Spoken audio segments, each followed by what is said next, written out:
I'll be your ring announcer for the evening. At this time, I'd like to say a big thank you to our sponsor, Landscaping Experts Incorporated.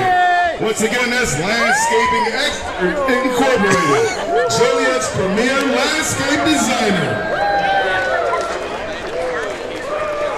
With that said, your opening contest is a singles match.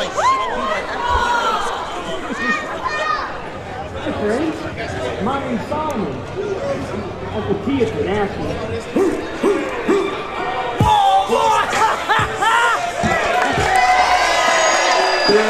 Introducing first, hailing from Pearl City, Hawaii, weighing in at 320 pounds. His name is Solomon, but you can call him Uncle T if you're nasty. Entering now is Solomon Tupu, but introducing the show to you right now is me, the King of Clubs, Jason Midas. And I'm Zach Thompson here for Ego Pro Battle at the Dome in Shorewood, Illinois. It's a wild time for us to be spending our first night here at Papa Magoo's at the Dome. It's a crazy day for wrestling, just like every day for wrestling. Solomon Tupu, as you may know, just came back from Las Vegas. That money he shot out of that gun might be the last of what he brought with him to gamble with. If you follow, what is their gambling podcast called? If you follow that one, you'll see that they love gambling, but they're not necessarily good at it. Yes. People who listen to Potting with Ego, of course, always listen for the Tupu updates. And it is entertaining, if a little frightening. Hey, better him than me. Absolutely. You think the business stock market reports are nail biters. Goodness gracious. In fact, at Papa Magoo's, they have some slot machines. I think Uncle T wanted to come out first contest so he could get his pay window and then head to the slot machines. Oh, ho, ho. Hailing from Chicago, Illinois, weighing in at 180 pounds, is Sueño Victor Iniesta. The dream of professional wrestling, El Sueño in the house. You've seen both of these folks, these competitors, at a lot of this Ego Pro thing that we like to do here. I believe this is the first time they're facing off in this particular ring, though. I heard Iniesta asked for this match. He is concerned about getting stuck in a multi-man match scenario. I understand what he means. It is, while you can make a name for yourself as a person who succeeds in a multi-man match environment, it is much more difficult to make a name for yourself when you aren't the one with the spotlight directly on your face. This partisan crowd at Papa Magoo's giving the business to Iniesta. El Sueño might turn into a Mal Sueño. Damn. Damn. You're going hard today, Zach. Uh-oh, Uncle T has the microphone. There it is. Shorewood, what's up, y'all? Man, y'all sound great.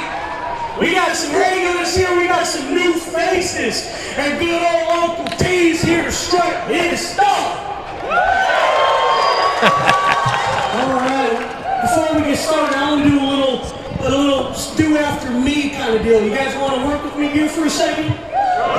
I mean, we're already doing it. We're on the same show. Pay attention. If y'all are happy to be here, give me one clap. One clap. One clap. Two claps. Two claps. Two claps. Three claps. Three claps. Three claps. Let's get nasty, people. Nothing gets you nasty like the clap. I was just going to say, I think Uncle T just gave us the clap. This is why they pay us the medium bucks, Zach.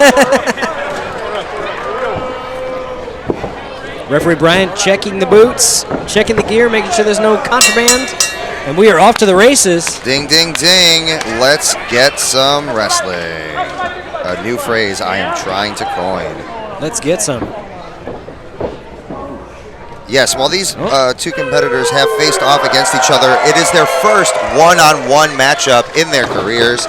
We are very lucky to be seeing a unique matchup right here at Ego Pro Chicago. Be sure to check out all of us at social media at Ego Pro Chicago. Iniestra deciding to take advantage of a man with his back turned. You gotta keep your head on a swivel in this business. Iniestra, honestly, probably looking for any advantage he can get, although he's getting thrown into the corner Yes. by Uncle T. Iniestra is almost half of Tupu's weight. Absolutely. So, like, you know, You have watch to, out. Wow. That's a big boy. Absolutely. The pit boss from Pearl City is stacked rather high. Let's open this pit. Swaying you see in there with a mouth guard in, probably a really good idea when you're up against somebody who hits as hard as Solomon Tupu.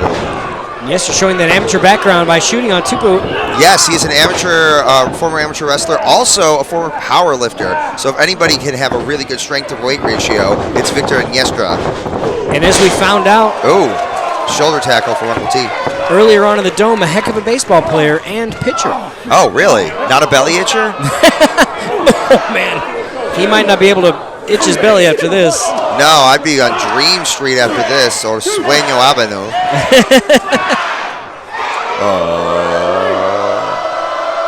Hit him with the money gun. That's what he calls his hand. Victor Iniestra, dazed and confused. Gotta be. Look at this. Fireman's carry.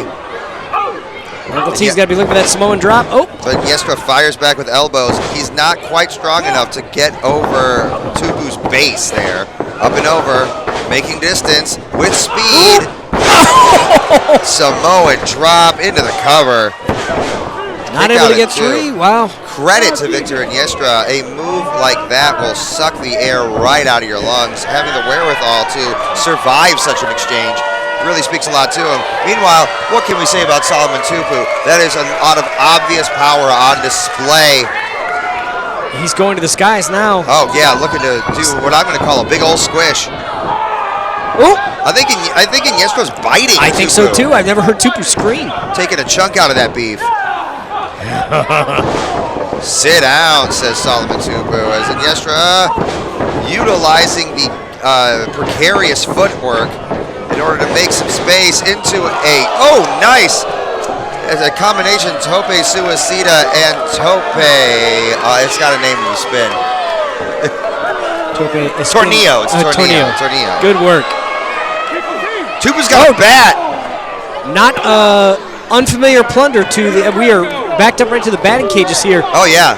Wow. You always wonder, why are there chairs and tables at a wrestling show? Well, we need them to sit in and to have tables. Why is there a bat at this one? We have batting cages next to us. Yes, there's a full baseball field It's true. fitting under the dome. And yesterday now back in. Uncle T checking those teeth. I think he rammed them into the ring post there. Meanwhile, Iniestra's utilizing a lot of small joints and wrenching.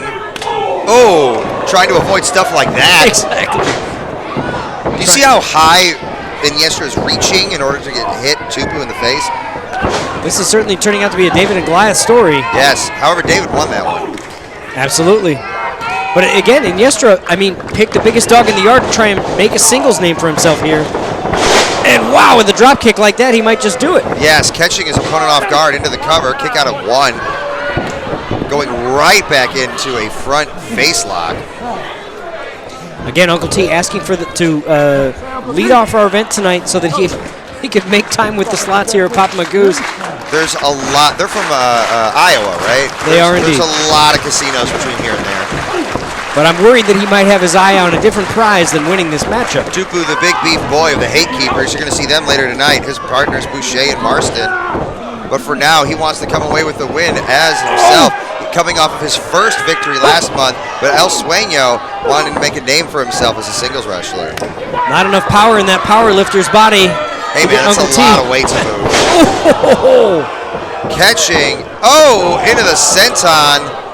Tupu is shocked. Cover. Whoa! Two. Oh, man. 2 3/4. And Yestro smartly pinning the wrist down. It's really difficult to get your shoulder up while your wrist is pinned to the ground. Tried it home. This crowd must be kind of nasty because they're referring to him as Uncle T. Willing the big man to his feet, and Jawbreaker. That's a big head coming down on that jaw. Samoans have legendarily hard heads as well. It's true. Meanwhile, these exchanges going very one-sided at the moment, and Yestra unable to come back as Tupu lays in the rights and just remaining solid like a beachside cliff. And a big clothesline. Another one. And Yestra slowing down with each time the forearm connects across his collarbone. What a grind, though. That's a power grind to grind down your energy. It's true. I mean, just getting up a lot will wear you out. And Yestra smartly ducks out of the way, and now look. Uranage! Senton of his own. Man. That's got to be it. Kick out. Wow. I am shocked. Wow, the dream was almost over there. Look, the number of times I see somebody take a move and I'm like, I would go home.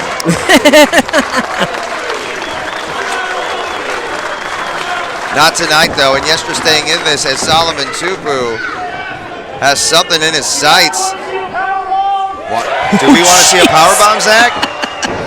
I mean, yes, but... A powerful bomb? I think everybody but one person in the arena wants to see it. Whoop! Yestra escapes. What a spoiler. Another Enziguri with speed. Right hand grazes the jaw, staggering, and Yestra a rising knee. Putting the hard parts on the hard parts. Big man still staggered, but not coming off his feet, but there's that hard head again. Dunk, dunk. Back up. Oh! I can't tell who got the worst of that, if I'm being honest. It looks like Tupu got the worst of it, I think, and Yestra able to reverse what was going to be something really disgusting. Oh, reversed again! Into a Michinoku driver. Cover. Kick out at 2. Come on. Look at Tupu's face. Stunned. He thought that was 3 for sure. I mean, it was a huge move, Zach. It was absolutely probably the biggest Michinoku driver I've seen. Yeah. Taka any bigger than that, you need a Class C license. And Yestra's wishing he had worn a hard hat to this exchange. As Tupu has him in his sights. A knee catching Solomon Tupu, and Yestra trying to lift using that powerlifting background, unable to do so, switching tactics. The lucha stuff works. Unless it's a launch. Oh! Area code shot dialing across the teeth of Tupu. You just got it. Whoa. Huge crossbody. Tupu already back on his feet, though, and Yestra going. There he gets it. There's the power of the power lifter. El Sueño drops an attitude adjustment. Okay, that's 2.9. Wow. I don't think Tupu's ever been handled by somebody with this size disparity in such a manner. Yes, indeed. I think El Sueño is on the road to making that point. I gotta ask you though, Zach, with a huge move like that, could that be the last bit of power that El Sueño has left in his body, or has he managed to deplete the tank of Uncle T? I don't know. Right now, he's very nimbly climbing to the top, albeit slowly. And an uppercut across the jaw. Tupu going up. Oh, jeez. Reminding you that these are steel cables inside of ropes. Looking for a superplex here. Maybe another Michinoku. Obviously, Victor Yestra does not want that to happen. Is he biting him again? No, I think he's raking the eyes. All right. Either way, he gets the big man off. Here comes Yestra. What's he got here? Tupu floored. Ooh. A double stomp missed. Big spear like a freight train coming through. As promised, here's that sit-out Liger bomb. 2. That's it. Wow. Their first ever matchup ending with a victory for Solomon Tupu.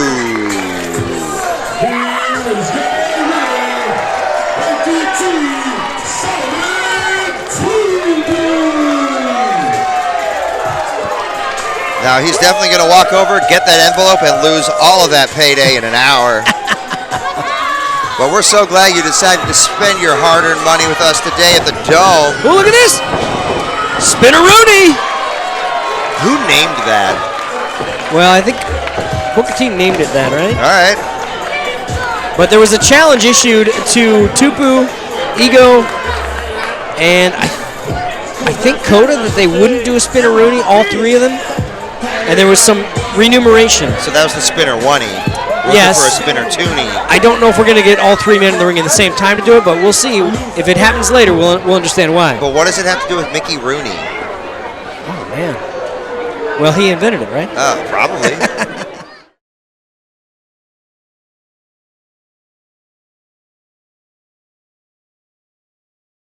Complete one-stop shop. Again, that's Landscaping Experts, Inc. I've seen their work. It is pristine. Are we having a good time? You certainly sound like it. Cool. Your next contest is a singles match. That's Alex Storm in the ring, by the way, for those of you who are unfamiliar with our ring announcer. The dulcet tones of Alex Storm. With a shirt almost as loud as he is. Got it from Dan Flashes, I heard. Oh, the patterns are crazy.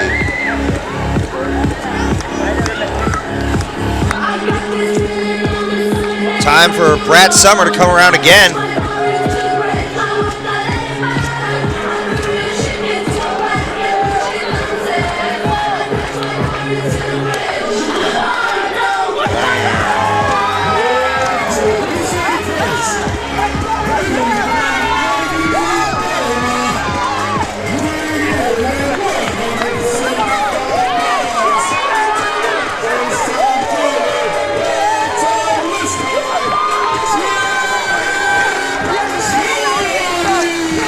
The eternally positive Trip Jordy, fueled, I believe, by family members in the crowd or just fanatics who love his merchandise. Speaking of, if you want to support a wrestler, the best thing you can do is buy their merchandise. They pay to print it, you should pay to buy it, and every time you wear it, another person becomes aware of your favorite wrestler.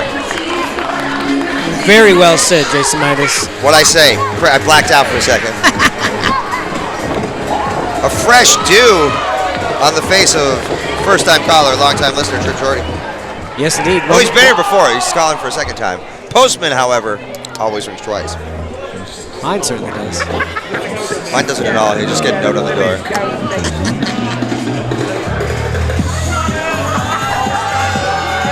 Look at this. A new rope bro. Always room for one more in the rope. In the fold, if you will. Oh, man, we got a Brian Matthews appearance? Do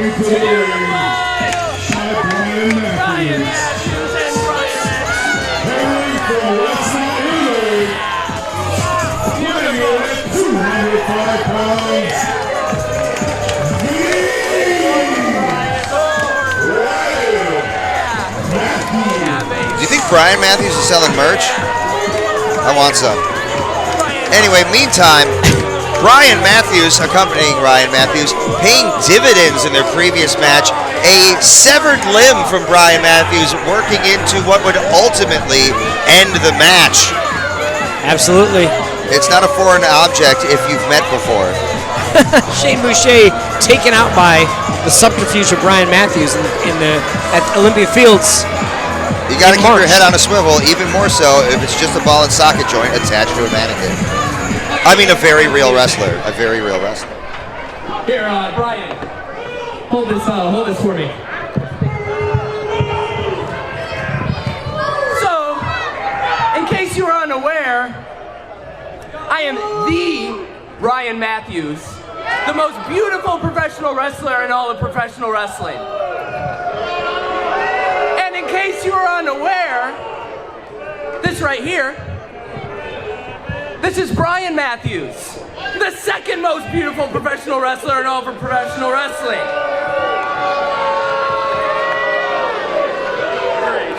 Great tag team partner. Can't tell the difference.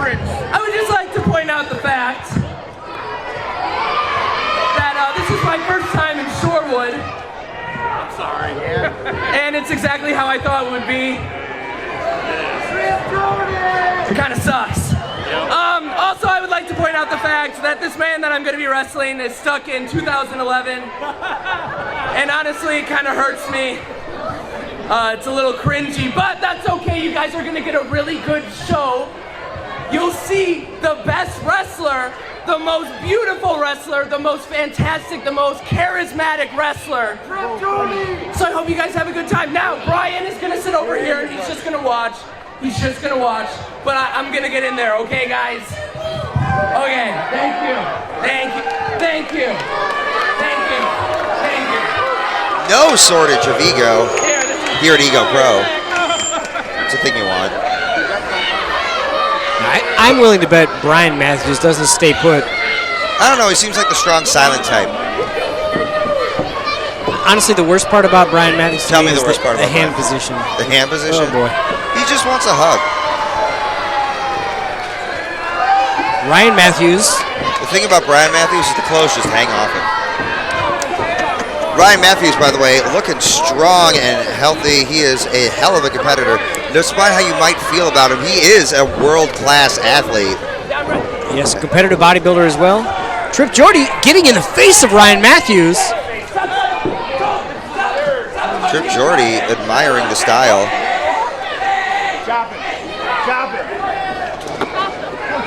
Oh, and a shove to Brian. It incenses Ryan Matthews. I'm going to have to do some diction here. Go Ryan. Brian's valets are having to hold him back here, it looks Hold like. it back, man. Hold it back. We There's are the bell. underway. Trip Jordy going for the drop toe hold. Go for that Jordy trip. Meanwhile, Ryan Matthews was absolutely infuriated. Cannot be contained as he just throws himself at Trip Jordy. Ryan Matthews is pissed. Arm drag, beautiful. Another one. Oh, and is this going to be... That's his meal ticket and the favorite thing about himself. Watch that punum. 2 of 4 corners here. Can we complete the set? Are we going to go all the way around the bases here at the baseball field? You can tell Ryan Matthews is chomping at the bit to get in the ring and help out his good friend Ryan Matthews. Ryan Matthews, though, in trouble for the moment, managing to stop the 4th time his face would be hit. It's like, give me a break already, man. But no rest for the weary as a chop rips across the chest of Ryan Matthews, who's not in the tanning bed this season, it seems. Jordy with that trademark smile. It's hard Suddenly to dim fading from his face, though. It is hard to dim the grin of Trip Jordy.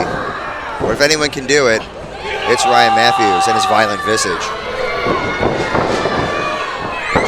Boots to the chest.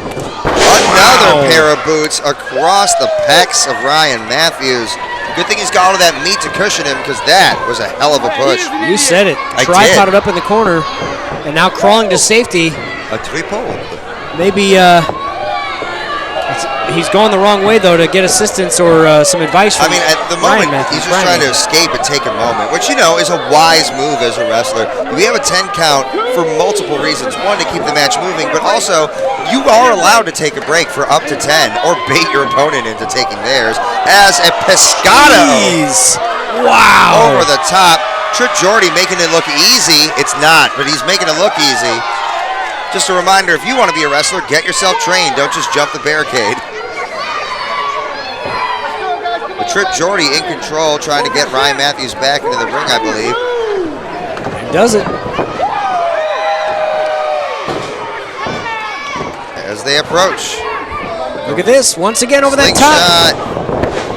Into a DDT modification. Yeah, it was like a face. Again, focusing all the offense on that face, but only able to come up with a 1.5-2 count there. It's true. You got to watch out. That's his meal ticket. But, like, yeah, you want to hit him in the face. It's a very punchable face. But it will anger Ryan Matthews, who does an absolute football punt to the hamstring of Trip Jordy.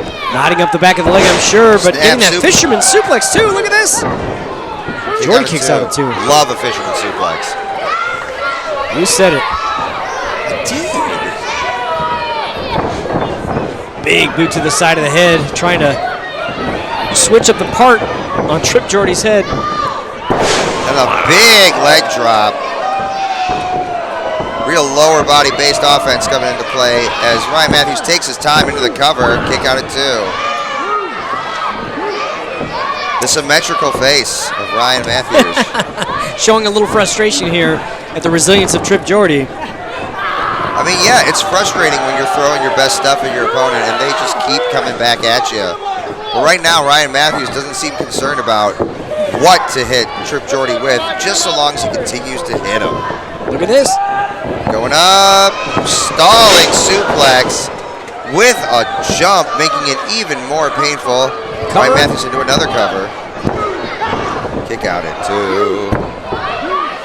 Trip Jordy hanging in there. Ladies and gentlemen, if you could see the face of Ryan Matthews, it seems like every kick out is a serious affront to his sensibilities. He's so offended when people kick out, but especially, hey, you butt out. And the rear view mirror catching Trip Jordy right in the face as Ryan Matthews' tactics devolve into a ground and pound. The smile seems to have faded from the face of Trip Jordy. Jordy. I believe Trip Jordy's torment is being shown to his friends and family in the audience as we ride that pony. The Jordy section, not a fan of this. And just a punch to the gut, forearm to the face. Boot to the gut, boot to the face next, you think? If you feel like lifting your leg that high. Ryan Matthews checking in with Brian Matthews and then sending Jordy into the corner. Dodge. And a series of strikes light up Ryan Matthews for the moment. Oh, sneaky roll up. Kick out at 2. Ref right on top of it. There's the boot to the face. You called it, Zach. It's like you know how wrestling works. Into the cover. There's a cover. Kick out at 2. Now, each time he's gone for it, Ryan Matthews has taken a second to go into the pin. That may be the difference between Trip Jordy kicking out and not. Amen to that. I think, honestly, he's envisioning how he looks himself making that cover, and he's envisioning the entire audience taking a picture of him. Well, if anyone's got a strong self-image, it's Ryan Matthews. You can see it on the back of his trunks. Yes, and on his robe and on knee pads, I think on the side of his boots. And in the mirror every morning, 8 times before he brushes his teeth. Snap suplex there. Yep. Think he's going to do another one? Yes. Really snappy into the cover here. There, again, it's that nonchalant cover, but it's more of a pose than anything. Hey, man, when you got it, flaunt it. You can almost see the frustration on Brian Matthews' face. I think Brian's trying to tell him to really sink in that cover. Oh, man, I think I got his bad side. Ryan Matthews with a front face lock just yoking Trip Jordy down to the mat. Trip Jordy's going to have a difficult time getting to a vertical base as long as this type of pressure is applied. Managing to do it regardless. Trying to fight out there. You see some blows to the midsection. Trying to loosen up that hole, but there's clubbing blows to the back. Goodness gracious. And a boot juts across the face. As Ryan Matthews is celebrating his current success. Big elbow into the cover. 2. Kick out once again. Look at that. That's about the 5th or 6th cover that Ryan Matthews has gone for. He's got to be getting frustrated at this point, Zach. Well, if nothing else, Trip Jordy's having some trouble mounting an offense. We haven't seen Trip Jordy go for that many covers. It's going to start wearing him out, I would think. That's true. All right, now here we go. Ryan. Oh, I thought he was going for Brian Matthews, who remains motionless, although being restrained by his valets. He's definitely looking for something.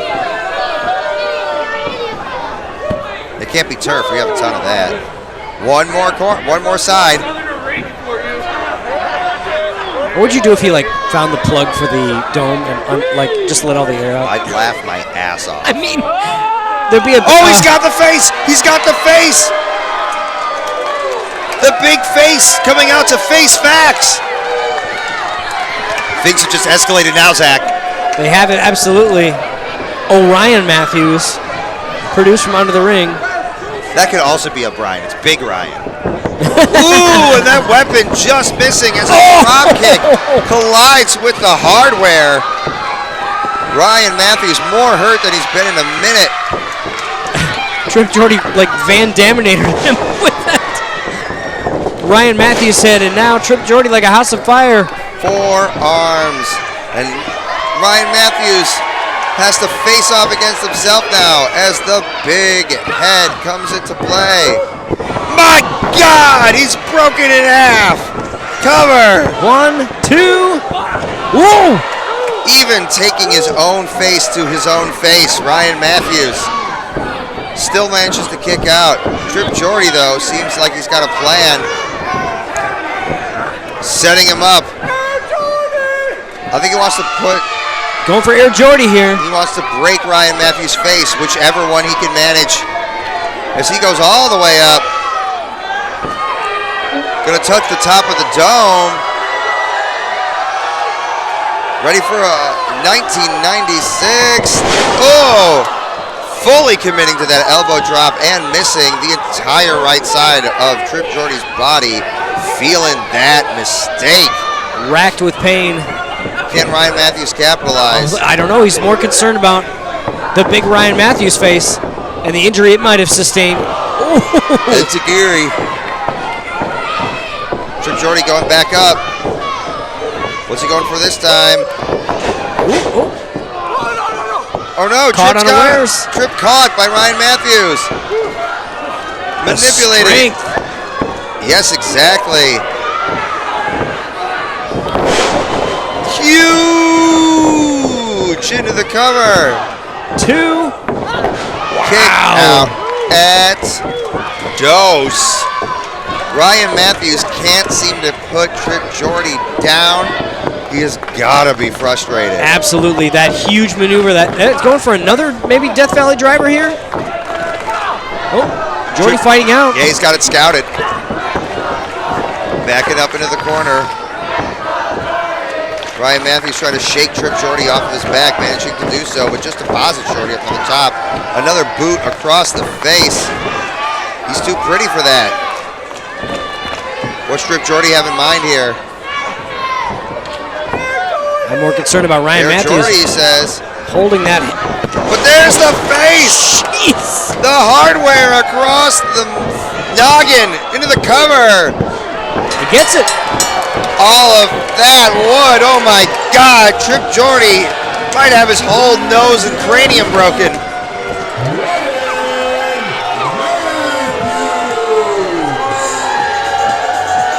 The colossal face of Ryan Matthews colliding with the cranium of Trip Jordy.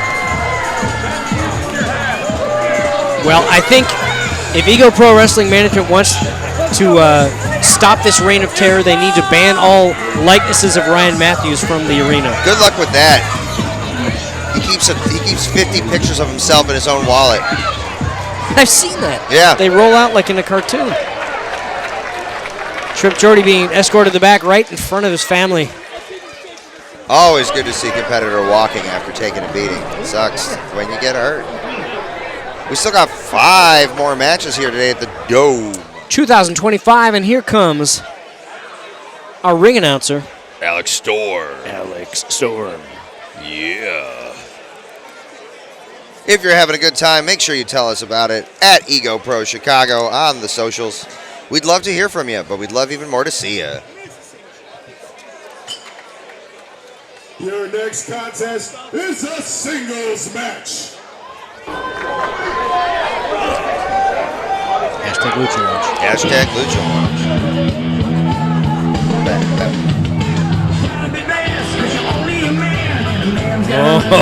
Oh.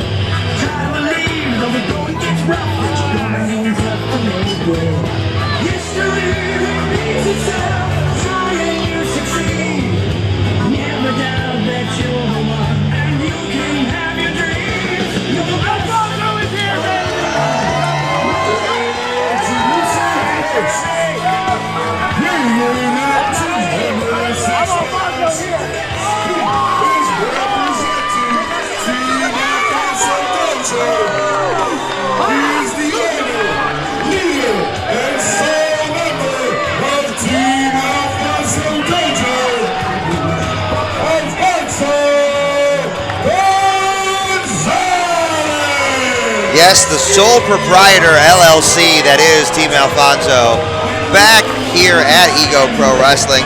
If you are familiar with the pod or familiar with Ego Pro at all, you have seen the martial artist known as Alfonso Gonzalez. Absolutely, the team of one, strength in numbers. Yeah. Soldier boy, too. Yeah, I got this new damn for y'all called the Soldier Boy. You just gotta push, then crank back through time from left to right.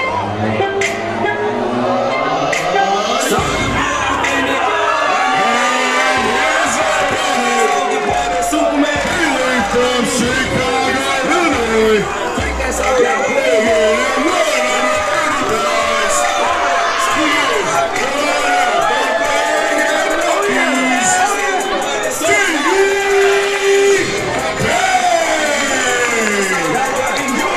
Caked up Davey Bang in here by himself.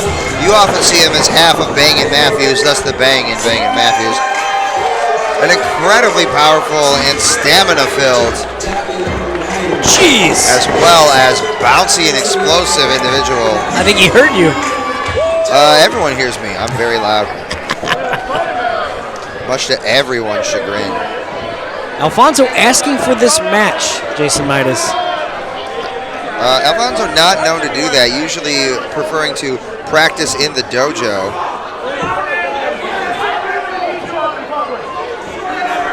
Spending his time running his mouth to the fans. But I think he needs to be focused on Davey Bang, who is a very dangerous competitor. Lightning quick. Davey Bang, a little more soft-spoken than Alfonso.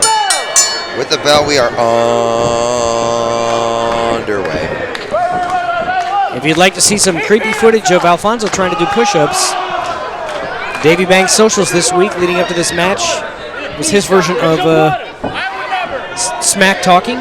Nobody's really sure how anyone gets any footage these days, but man, do they have it. I think people recording each other too much, man.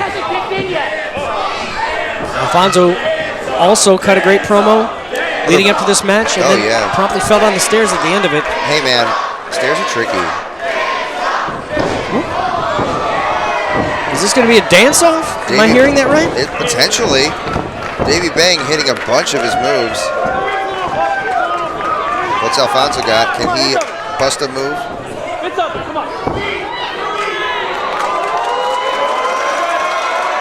It's about to pop off. No, Oh, he's not going to do it. I thought he was going to launch to that trademark Macarena. Nah. We ain't electric sliding today, baby. He's got swagger, but he ain't dancing.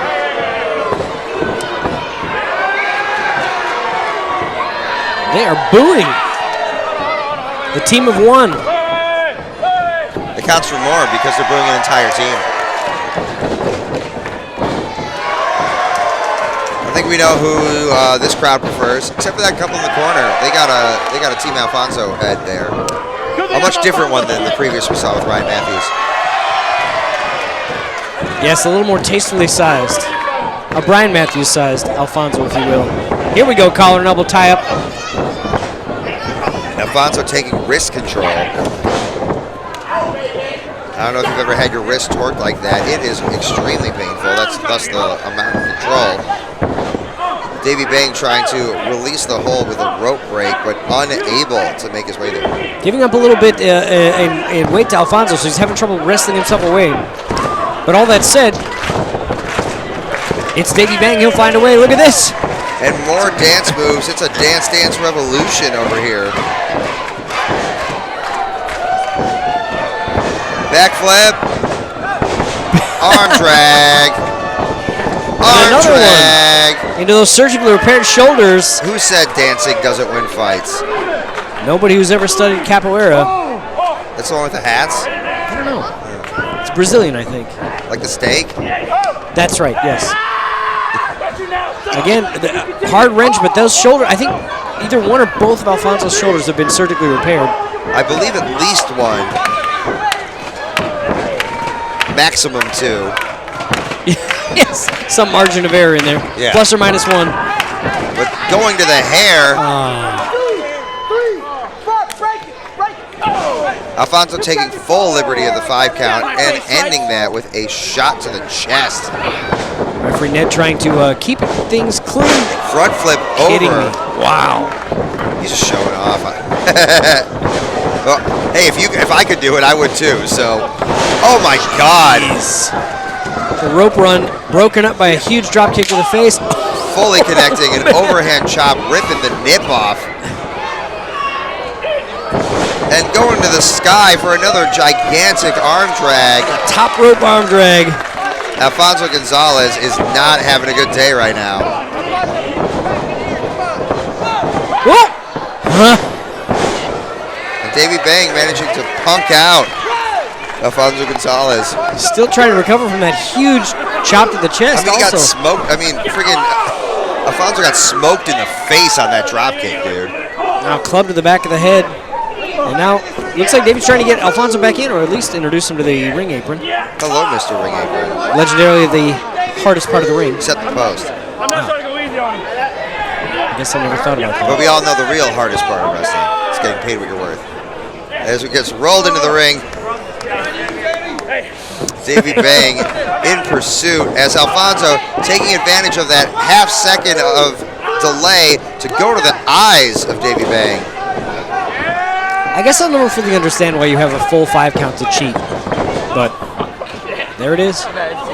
I think it's because a referee has the discretion of the match, right? A crowd does not want to see a match end on like, oh, you got poked in the eye once, guess we're done here today. Everyone paid good money to see Davey Bang versus Alfonso Gonzalez, and they're going to get their money's worth. The referee, Ned Baker, making sure Alfonso gets enough warning to not end this match on a disappointment to everyone. It is sports entertainment, after all. And keeping that match going is part of the entertainment. Whoop. Rolled through. Jeez, what a counter by Davey Bang of that attempted walls. Anyway, that's my wrestling analysis for the day. And we still got 5 more matches. That's unorthodox not cover. No, but it is Alfonso Gonzalez. it is demoralizing to use Davey Bang as a tuffet. I can't imagine the sinew is as comfortable as many other tuffets that I've sat in. Are you a big tuffet guy? No. I'm an old softie. Yeah, nice. Not a real Warren tuffet. No. Davey Bang in trouble right here. As Absolutely. Alfonso Gonzalez, once again, the martial artist, picking his spots, delivering full foot to the spine of Davey Bang, and finishing up with a chin lock. So I wonder, Tell me. Jason Midas, if this is the part of the match where Davey Bang would normally tag in August Matthews, and August Matthews would take over for a while.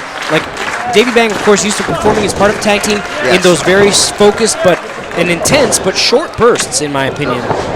I mean, it's like the difference between a sprinter and a distance runner. Absolutely. You know, he's coming in for short bursts, and that's great when you can tag out your partner. But I would say August Matthews with a bit more success as a solo wrestler. However, the only time they met here at Ego Pro, Davey Bang coming away with the win. That's true. Davey Bang's a tough, strong guy, though, with a hell of a gas tank. If anybody can put himself back in the match at a moment's notice, it's Davey, as he flips over for an arm drag out of nowhere, and springboard back elbow. Alfonso might be out cold. I wonder if Davey can capitalize on this. And we are both down. Ned Baker counting to make sure it's not a double knockout. Or maybe it is. Both men now stirring.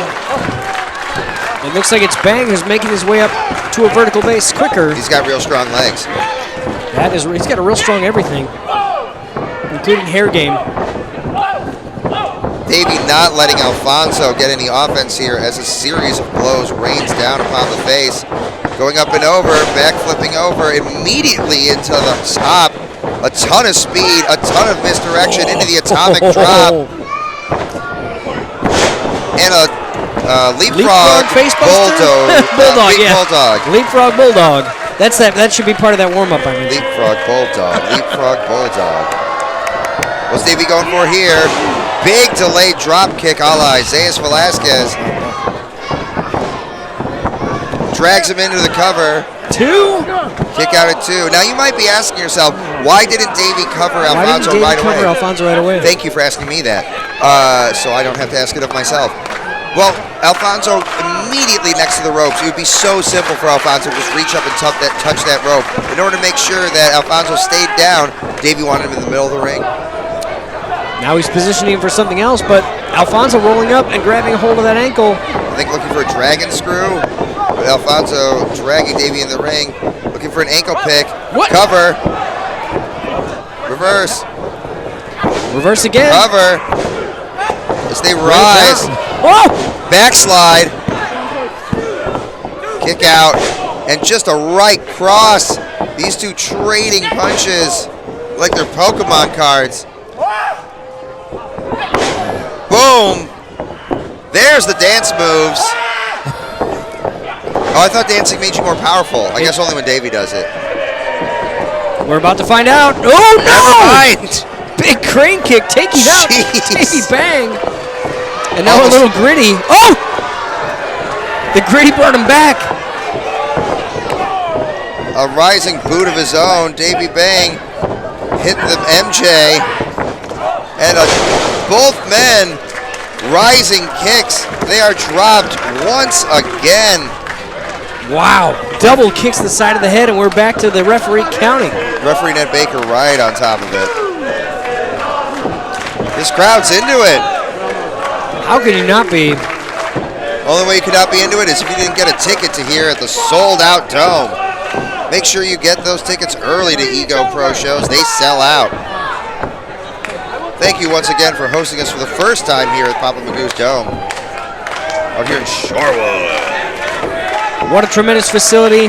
It's big and goofy. Both competitors back up. Alfonso trying to pull Davey out of the ropes here. Davey hooking those muscular arms onto the top rope, adding more resistant leverage with the leg. Alfonso doing what he can to break that up with a big old knee to the gut. Davey slips through. Alfonso going for the tope. It's a kick for his troubles. Rolled over with speed. Spine buster. Ooh. Cover. Two. Into the miss. crab jutsu. Alfonso has put away world champions with this move. He has indeed. A master of crab style. As we all know, all martial arts eventually become crab. That's evolution, baby. Davey Bang laboriously crawling to He's this. a long way, dude. He is. He's trying to get to that rope. What's it going to take? And managing to make his way all the way to the rope. Alfonso adding more punishment, letting go at 3. Pleading with Yeah, I was referee Ned gonna say, Baker pleading. to just maybe call it sooner. Alfonso is frustrated, calling for the end here while Davey Bang gasps for breath. Caught. Coming back in again. Davey over the top. Confusing Alfonso as we go into a Lope Suicida. Alfonso rolled back into the ring. Davey with him in the target. Ton of speed. Spear! Cover! No! Somehow Alfonso managing to kick out from one of the fastest delivered spears I've ever seen. Good heavens. Davey Bang with an entire bullet train behind him. What's it going to take, Zach? I don't know. Alfonso's certainly resilient. But is the gas out of the tank? When you get hit in the gut like that, your diaphragm will not allow your lungs to inflate properly. You said it. Plus, Davey looking for a 450 maybe? Big splash, misses. I cut you off, Zach. no. Oop. Downstairs kick. Here goes Davey Bang once again to the Rebound. Caught. Center Huge powerbomb. kick out at 2.9. Alfonso is beside himself as he sits up. Could we see a tantrum here? I wouldn't blame him. He's got to keep that energy focused on the king of energy, Mr. Davey Bang. That is true. You got to stop Davey Bang because you aren't going to wear him down. Alfonso contemplating going to the top Is he rope here. calling for a 450? I certainly hope so. The crowd's doesn't want him to climb, though. Tupu's already down 450, by the way. Oh, no. Update from Papa Magoo's lobby. Yeah. Davey rising in time to give a right hand. Going for something huge here. Whoop. Popped Pushed off into off. a backflip. Davey right it back up on top. Drop kick stuns Alfonso, who is on Dream Street. Oh, my gosh. What is happening here? Lining up. Spanish fly. Right up to the top rope. Davey Bang.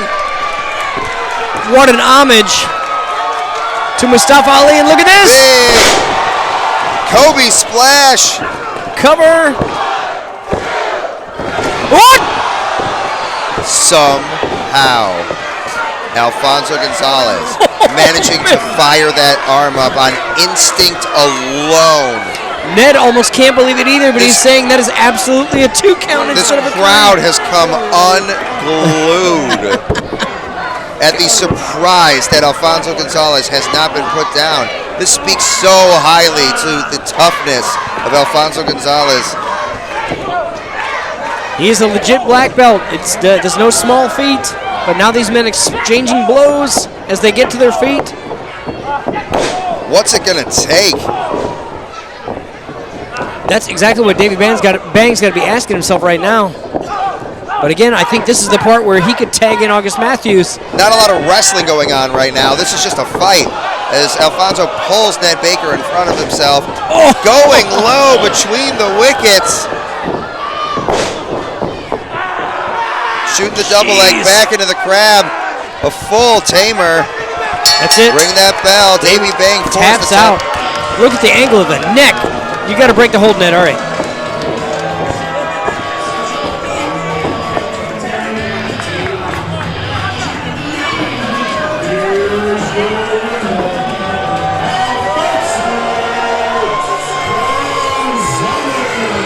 Hey, Zach, do you know the difference between a martial arts exhibition and a fight? It's nut shots. I guess now the entire crowd here at Papa Magoo's in Shorewood knows that fact to be the same. Alfonso Gonzalez opting for the easy win. I say easy, but these two were in a hell of a competition. I think that last move, a rising foot to the grundle, has got to just be a mark of frustration, if nothing else. Both men emptying their arsenal in order to beat the other, ultimately relying on a cheap victory to come out on top. Well, 50-50 raffle is still going on. Tickets are at the corner by Tony Regan at the merch stand for your chance at a cash prize, the signed event poster, and the 3-month membership to Shorewood Fitness. What a deal. Also, again, big thank you to Landscaping Experts Incorporated for sponsoring the show. They'll fix your lawn up. Let them do it. They're really good at it. What do we got next? Let's find out. The next contest is a tag team match.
The countdown has finished.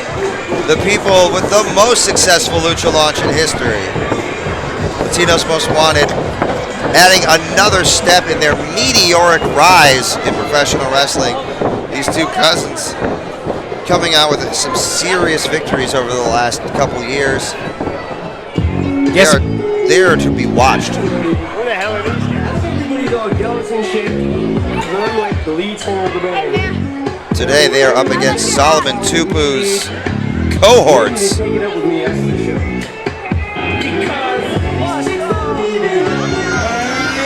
Opponents weighing in at a combined weight of 400 pounds. Introducing first, hailing from Fort Wayne, Indiana, the Huntsman, Jay Marston. His tag team partner hails from the deep bayou of Louisiana. He is the Cajun Kid, Shane Boucher.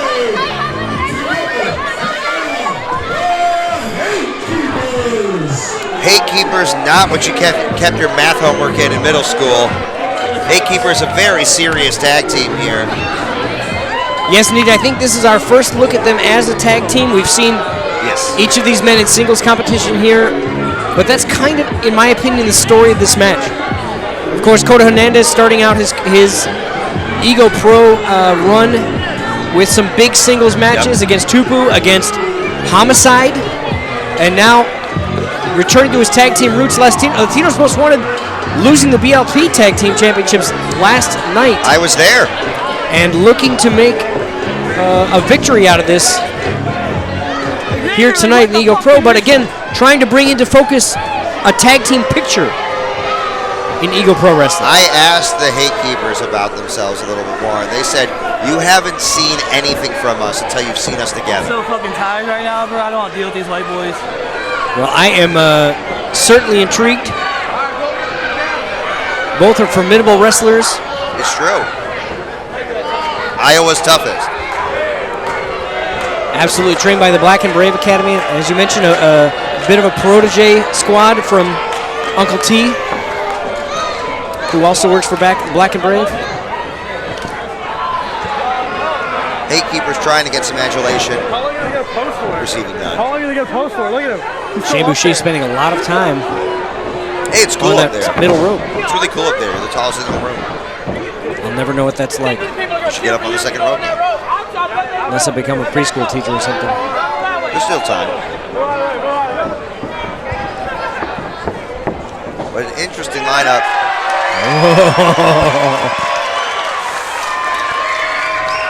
Latinos Most Wanted showing who has control of this crowd.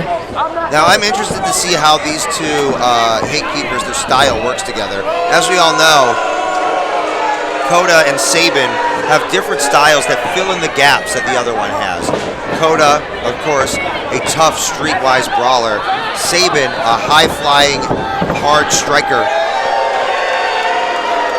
With the Huntsman and the Cajun Kid engaging in a popularity contest. Here's the thing about a popularity contest. You know who wins pretty quick. From your mouth to the ears of the crowd, I think, Jason Midas. I'm worth listening to about 30% of the time. But the Hate Keepers had enough of this? I mean, it's drive back to Iowa. You better get going before it gets too dark. I'd like to say what up to summer. Thank you for having the sun set after 5 o'clock. Oh, they're trying to redo their entrance and see if they change the fans' minds. Oh, these chicks don't even know the name of my band. But they all on me like they wanna hold hands. Am I helping? I think so. I mean, in my opinion, you certainly are. Thank you. Tell everyone.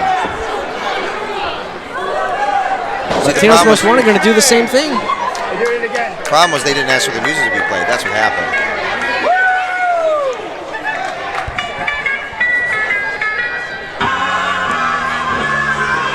Wrestling's wild, man. Well, we may answer who wins ring entrance here. I mean, we're getting a lot of shots at it. The Huntsman seems very upset by the idea that Latinos Most Wanted had the better entrance, or the more well-received entrance. I mean, who doesn't like being the most beloved? I know I do. I do everything for attention. Oh, he's not looking at me. All right. Listen, we're not going to do this intervention here. I'm sorry, Jason Midas. But I love an intervention. Everyone's focused on me. I'm sure. Jason, we need to talk to you about how annoying you are. Meanwhile, Hatekeeper's absolutely annoyed by Latino's Most Wanted.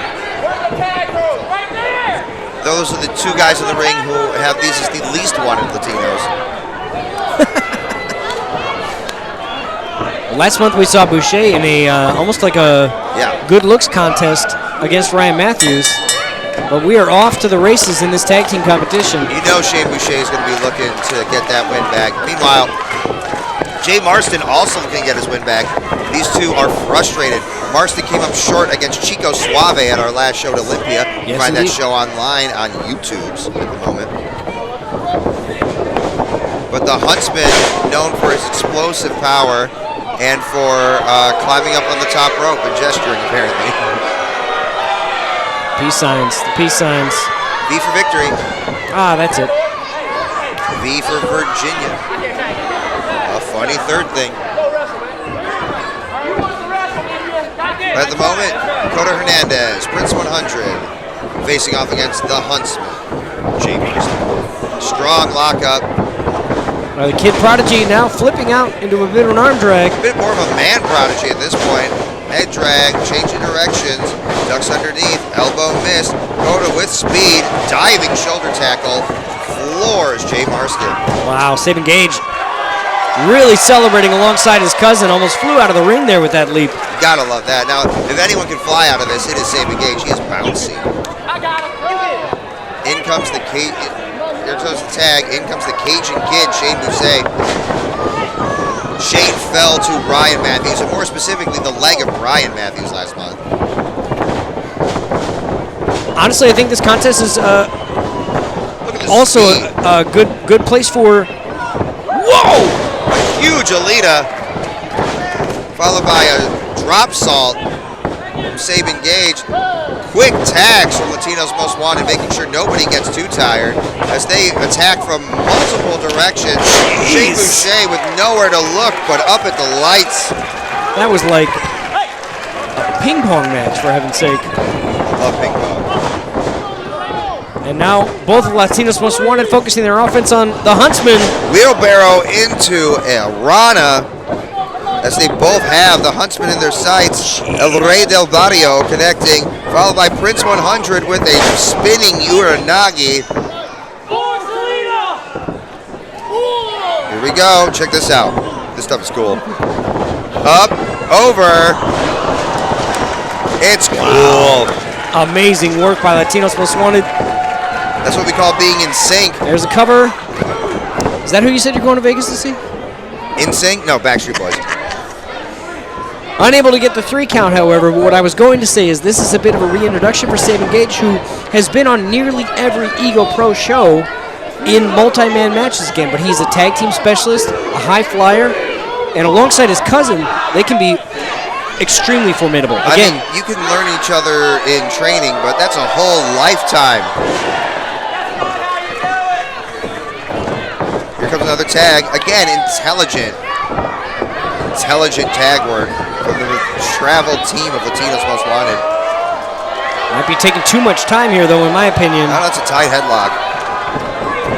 But Shane Boucher opening up the ropes at the last moment, spilling Sabin Gage to the outside. Coda doesn't know where he is, and gets a boot to the face for his troubles. I don't think he's going to know where he is after that kick. My God.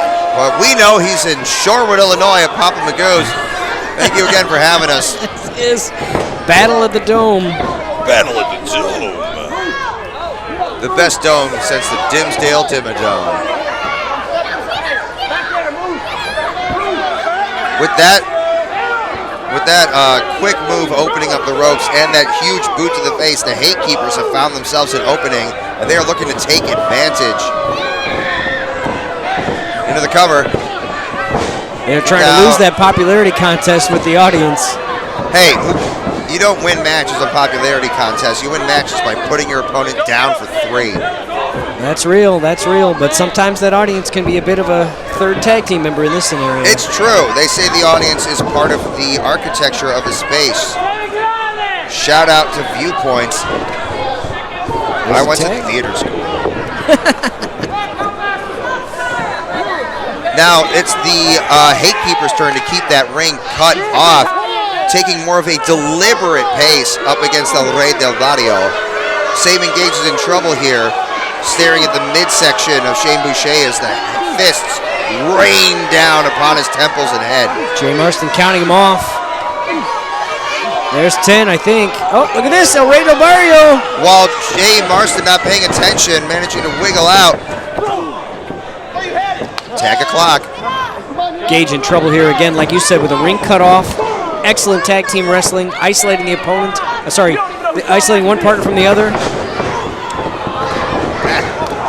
But Gage firing out of the corner, trying to clear the ring here. Oh, and caught with just a vicious, simple stomp. Jay Marston dragging Gage to the center for a cover.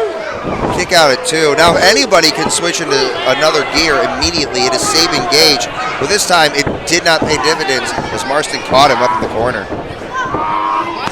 The pace has slowed, which honestly, Zach, I believe is a smart move against somebody as speedy as Sabin Gage. Keep him ground down. Every moment he spends in the air is a moment that you're not going to do anything about it. Absolutely. I know that Shane Boucher has been known to take to the air. I'm not sure about Marston, but not to the degree with which Sabin Gage can. And not a lot of aerial stuff involved in being a hunter. That's right.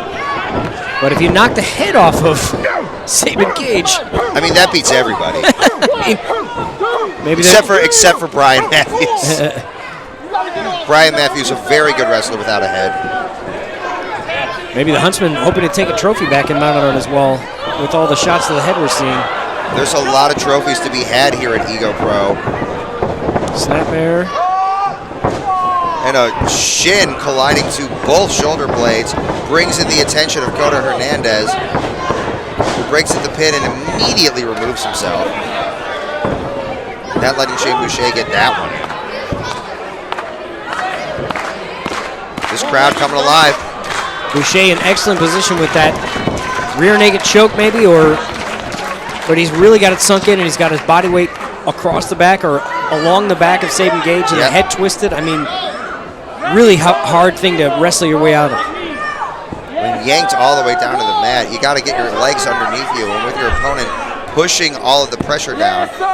Oh, it's like a ground sleeper. We can't see it completely because we're over here. Exactly. But Sabin Gage is still alive. Trying to fight out.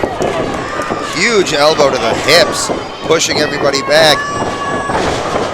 But Boucher right on top of it, managing to catch Sabin the second that he started to run. I imagine Kota Hernandez is getting very nervous right now. Sabin Gage is in a lot of trouble. I mean, it's anxious watching your cousin. Oh, and there's a Gamengiri. Boucher able to make the tag, though, and that's really what Sabin Gage needs here. Missed. Oh, telegraphed. He's just saw it, so managing to escape. Flipped over the back, escapes, rolls through. Tickety tag. Prince 100 so excited to get in that he just flings his body at Jay Marston and starts lighting him up with forearms. Wow. I'm sick of what you're doing to my boy there. Brought up, exploder suplex. Kota Hernandez with a ton of energy. Flings himself back in. With speed. Oh, Yakuza kick to the back of the head. Cover. And Shane Boucher, thinking that might have been it for his team, dives in to break up the pin. The kick to the head of Jay Marston is something that if we had replay, I'd be showing you right now because that was. I don't need a replay. I'm going to remember that for a long time. I'm seeing it when I close my eyes. Only for a moment, and the moment's gone. Marston manages to find some space and do offense to both members of Latino's Most Wanted. The Hate Keepers, really well named. They are keeping this in their own corner and being extremely hateful man. as a German suplex removed. Just absolutely, Sabin Cage is getting hammered in this. Jeez, inside out by that rising knee cover. The pin broken up by Coda Hernandez. Sabin Cage is just messed up right now, man. I hope for his sake he can get a little break here, get out of the ring. I think he's still the legal man, unfortunately, for Latinos Most Wanted. I hope for his sake we have some Advil in the back. Sorry, generic ibuprofen. All 4 members of the match in the ring right now as they light each other up with a series of right hands. So much brutality. Sabin Gage is kind of wiggling on his legs as his foot is thrown into his cousin's gut. Jeez. A wheel kick from Shane Boucher, a rising knee from Sabin Gage. I don't think Sabin Gage knows where he is. I mean, I wouldn't. He's been hit so many times right in the face with a series of heavy, heavy heel strikes. Thought these guys were going to come over here and do their entrance again, but they're going to grab chairs. Hey, we need those. We're sold out here. Here's the dive. In Stadio. 2 dives for the price of 1. I'm stunned that Sabin Gage has the wherewithal to do any of this offense with all the punishment he's taking. I mean, we talked about his gas tank, but holy crap, his jaw is what I'm impressed with. Well, looks like a Razor's Edge kind of maneuver coming up here. Jackknife, powerbomb, missed. No. Rana, but Sabin Gage going to take a shot at it. Diving shoulder tackle, eats a boot to the gut for his troubles. Coda Hernandez might be injured. The referee is checking with him. Haykeepers lining up for something here. Maybe looking for a doomsday device. Coda Hernandez managing to save his cousin. Boucher misses. Double enziguris. Haykeeper staggered. Latinos Most Wanted calling for over the border. There it is. Boom! That's how that's supposed to look. As Sabin Gage going up. After that Razor's Edge again. Jackknife powerbomb down. Sabin Gage with height. Swanton into the cover. Double cover. Boucher not able to break it up, and that is a big win for Latinos Most Wanted. I gotta say, I was impressed by the Haykeepers in their first showing here. They threw everything, and only the resilience of Sabin Gage managing to win this one for Latinos Most Wanted.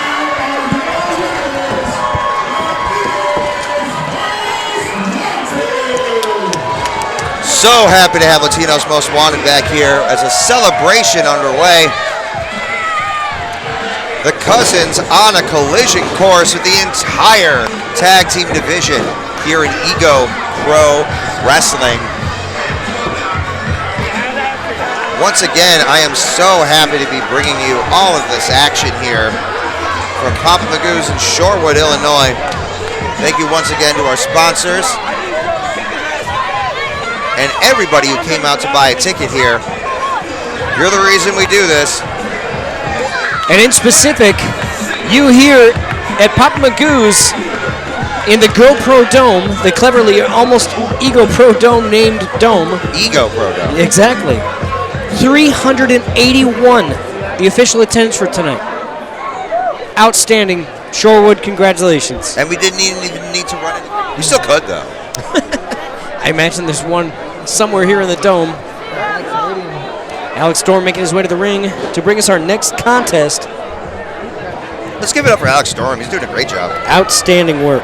Your following contest is a singles match. Solomon Tupu already out of singles. Oh, he's getting hit a lot. I'm not stopping. But if you've been seeing a wrestling match in the Midwest in the last, I don't know, 3-4 years, it's probably true that you've seen these two. Absolutely.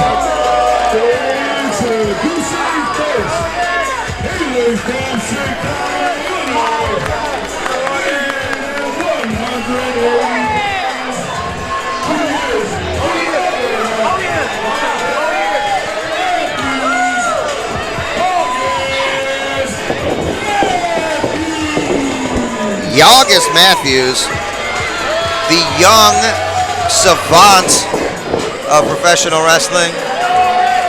Outstanding word for August Matthews. An absolute savant. Skilled in many martial arts, but a real aptitude for professional wrestling. I'm so tired, and it seems that all that did was break the thesaurus out in my brain. Meanwhile, Coming from nothing into something, weighing 195 pounds. She is Montana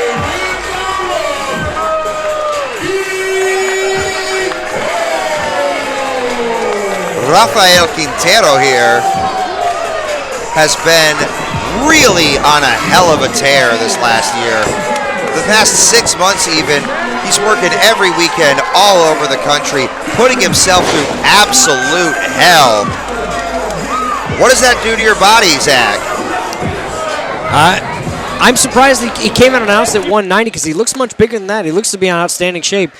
But to your point, here's a man who is specifically an Ego Pro, has spent a lot of time in multi-person matches, and now making a singles debut. But if you check out his recent resume, which I always do on Cage Match before every show, thank you to Cage Match for making my job easier so I don't have to learn anything. God bless you, Cage Match. You're doing the Lord's work. Quintero has been putting himself through a series of just absolutely brutal matches.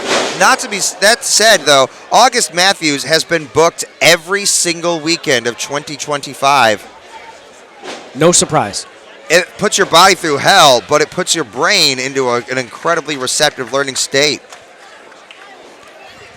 These two, very well matched, I would say, on ankle pick there. Oh, wow. Opposing factions of Chicago wrestling right here. This is just good technical stuff right here. That ankle pick is something I had never seen before. I mean, you just don't see it that often. No, you know? well, I mean, the way he found it, Quintero found that ankle pick. Look at this. Both of these guys will keep you guessing. Look at these quick moves that just kind of pop off. Matthews great finding that head. Quintero trying to fight out and gets it. Managing to. Space again. Rebound. I'll do it. Yeah, you can see some of the similarities between these two. Well, even the like an echogram of Bang and Matthews of some of those similar flips, but jeez, what a step up Rana there. Quintero managing to actually take that over. August Matthews not flipping out of it the way Quintero did. Calling for some speed here. Here comes one. Here comes two. August Matthews meets him in the middle for a Hurricane Rana bouncing way the hell up in the air. He was like, no, I'll give you one of those as well. Matthews is hydraulically powered as the two run at each other on the outside, going for spears. Big a tilt-a-whirl breaker, huh? Sorry. No. You should talk more. I'm talking a lot. This crowd is into it. They like some lucha. Quintero, a former professional BMX rider. Really? Yes, and took to lucha style because he likes the aerial maneuvers the same way. It gives him the same thrill as BMX riding. You know, coincidentally, I am a former BMX watcher. I'm a current BM watcher. Kidding. Now I've heard from your wife.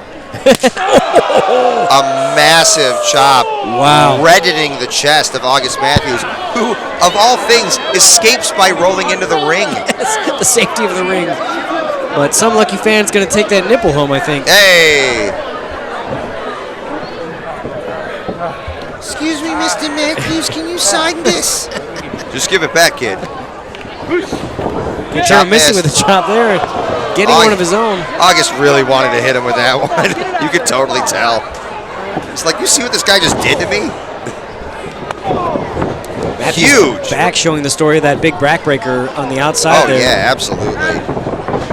We are proud to be here at Papa Magoo's in the GoPro Dome in Shorewood, but the floor, ladies and gentlemen, as you may have seen, is turf. Yeah, that ain't grass. Not easy to slide on. No. Particularly when you're not wearing a shirt. That's a good point. Whoa. Quintero keeping the space between them locking in a hold, an abdominal stretch, as he goes for the other nipple. It's been a hot minute since I've seen an abdominal stretch in Chicago area wrestling. Oh, that's because we're too busy eating Italian beef, boyo. Man, I love an Italian beef. Me 3. I'll take 3 Italian beefs, you're right. Quintero and August Matthews are both stunned. They went at each other super hard, super fast. But again, that's their style. I mean, Oh, yeah, absolutely. Go on about it. Rising uppercut. wow. From the Savant, The August Matthews. The slippery, springy savant. As well as the Kirk Compact Quintero. Huge elbow missed. August Matthews with the machine gun chops, lighting up the middle of Quintero. Irish whip reverse by the 195er. August Matthews taking all the speed with a sliding kick and another one. First the ankle, then the face. Half and half suplex. Quintero all the way through into the corner. Matthews. Big cannonball. Into the deep zone. Magistral. Kick out at 2. Referee Donovan right on top of it.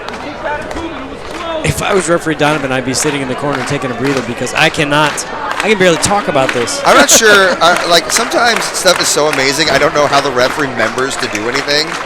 I just be saying, wow. Like how you're not just like, whoa! This is awesome. Like you ever been at a Cirque du Soleil show and they do audience participation and you're just like, oh, I am too busy watching.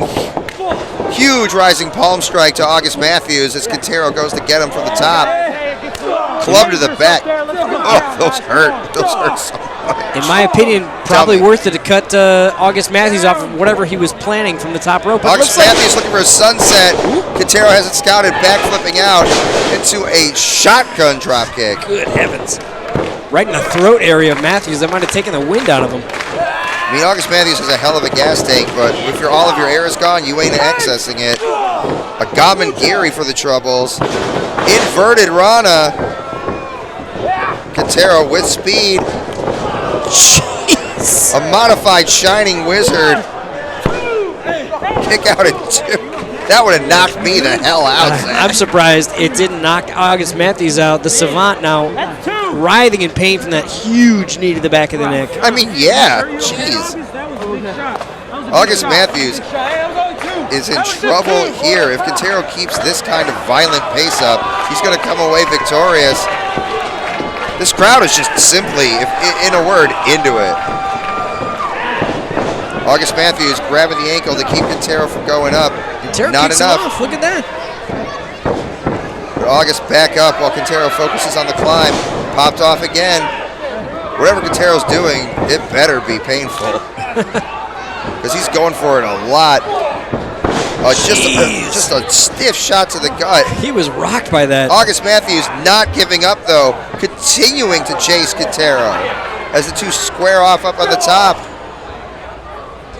And they line up forearms. Jeez. Huge. What a precarious place to be in. Each man teetering above the ring. Ooh, right to the eardrum with that one. That'll throw off your Bit of a power slap, and here comes a head boot onto the apron. Both men to the apron. Quintero looks like a crash test dummy.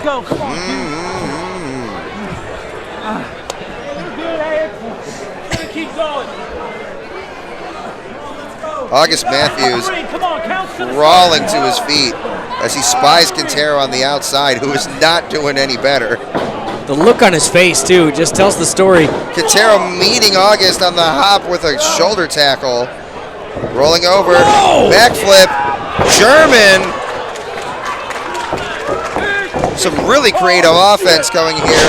August Matthews with a German of his own. Bit of a receipt there. Quintero now locks it up for another and gets it. Does anyone really have the advantage right now? I don't know. Again, both men's eyes are glazed over. And a jumping stomp. Quintero back down as August Matthews looks to climb every time August Matthews pulls that out, it's just as stunning. Diving stomp to the back, into the cover. 1, 2. Quintero kicks out. Quintero. Well, look at this. It's a sleeper. August Matthews locking in the legs.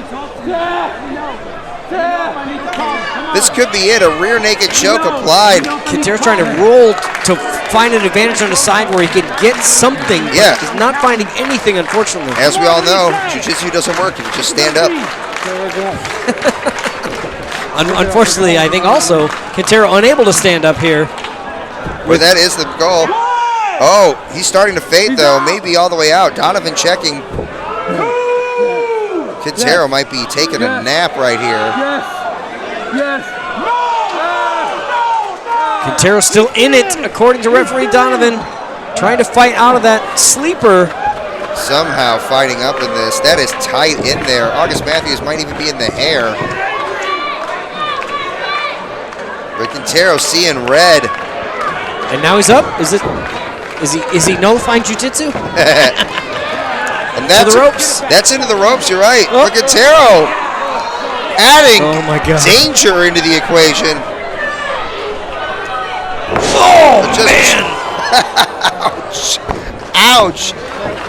Finally, using all of that drop to get August Matthews to release the hold, but he has got to be having so much air just entering his brain for the first time in 60 seconds.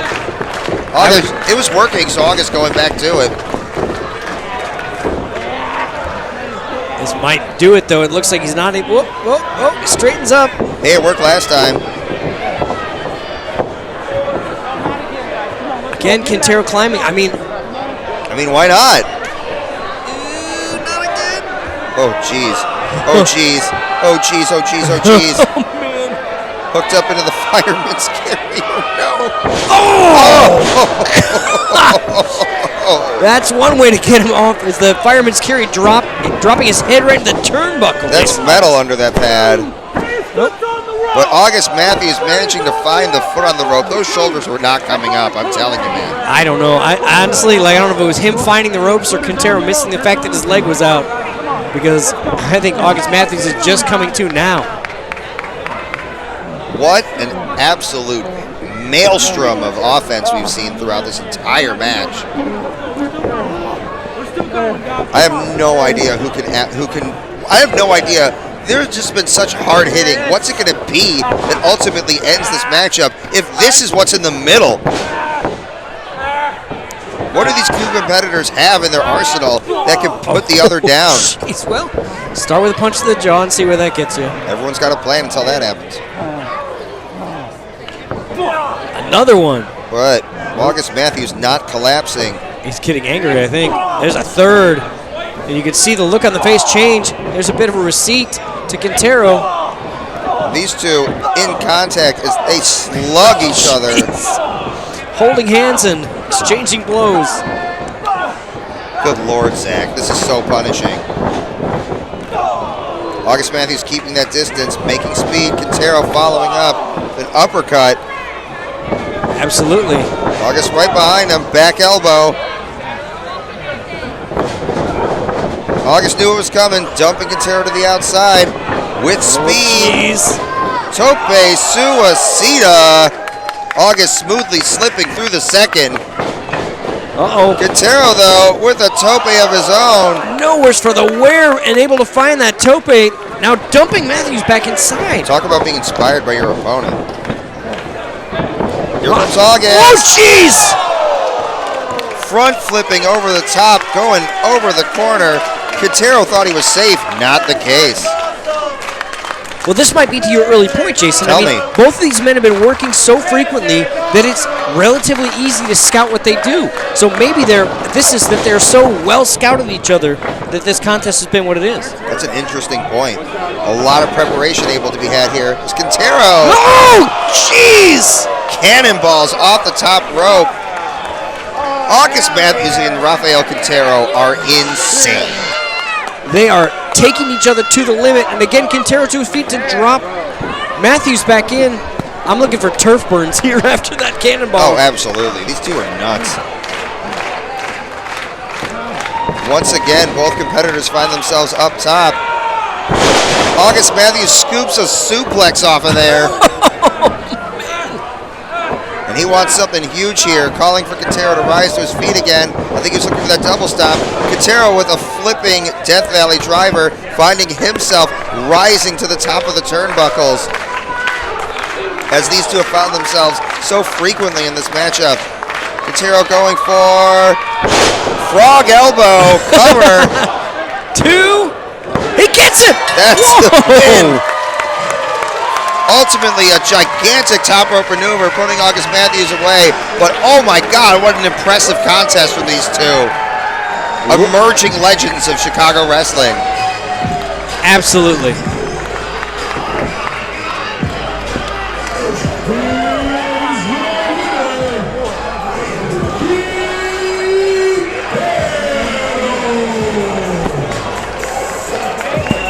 Good God.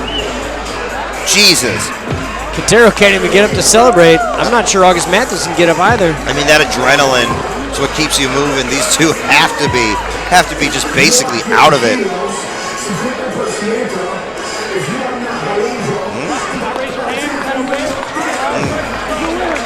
There, the hand raised of Quintero. What a match between these two men. To say the least.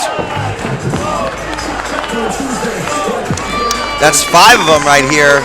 Quintero feeling just what he went through. I think it's finally catching up to him. These two competitors put each other through absolute hell. Let's hope there's some water back there for him. Glad to see August Matthews up on his feet, being escorted to the back. Quintero taking a well-deserved celebration lap here because what a match. Bit of a celebration limp. Which, yeah, yes.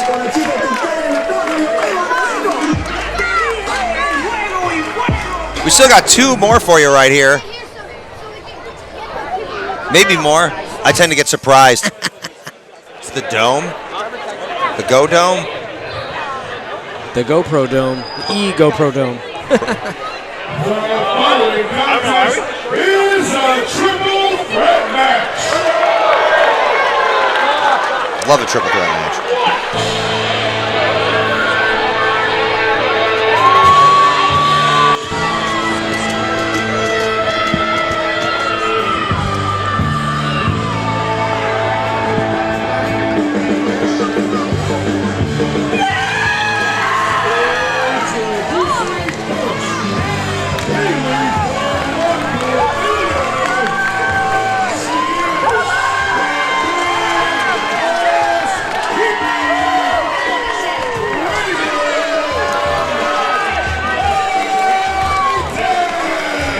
Reagan Lydale, in case you couldn't tell, a fan favorite here.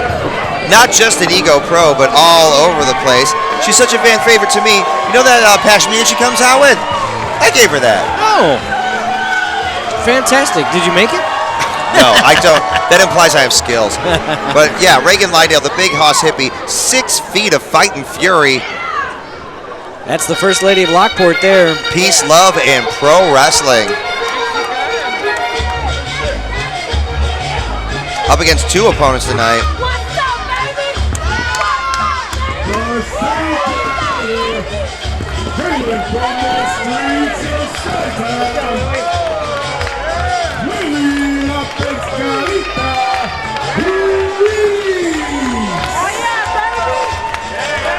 La Pescadita makes her way into the ring, also becoming rather well known here at Ego Pro.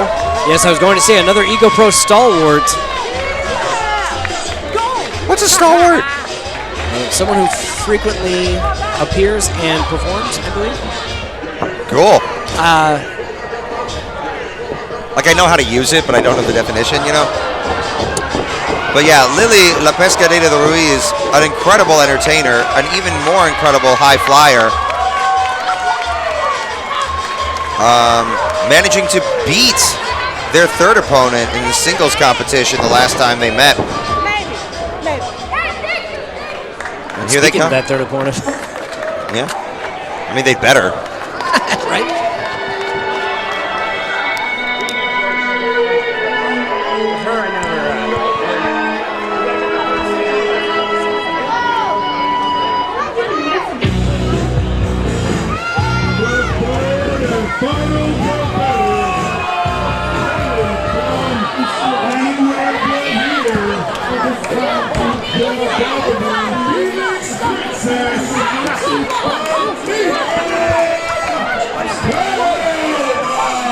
Amina Belmont, a princesa if ever there was one, the diva of divas, the queen of queens, and the absolute posh of posh. Amina Belmont believes herself to be better, not just than everyone, but better than everyone. It's like there's better and then everyone. Still the Ironheart and CSW Women's Champions. Cool. Although unadorned, except for her scowl tonight. Yes, wearing quite the scowl across the face.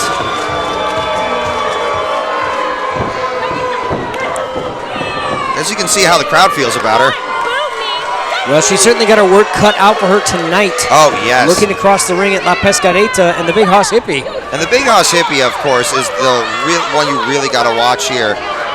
Somebody who's that much bigger than her opponents can just end this match in a second. Lily La Pescadita, though, known to fly, but Amina Belmont known for taking shortcuts and having an excellent technical background. Now she's taking the mic.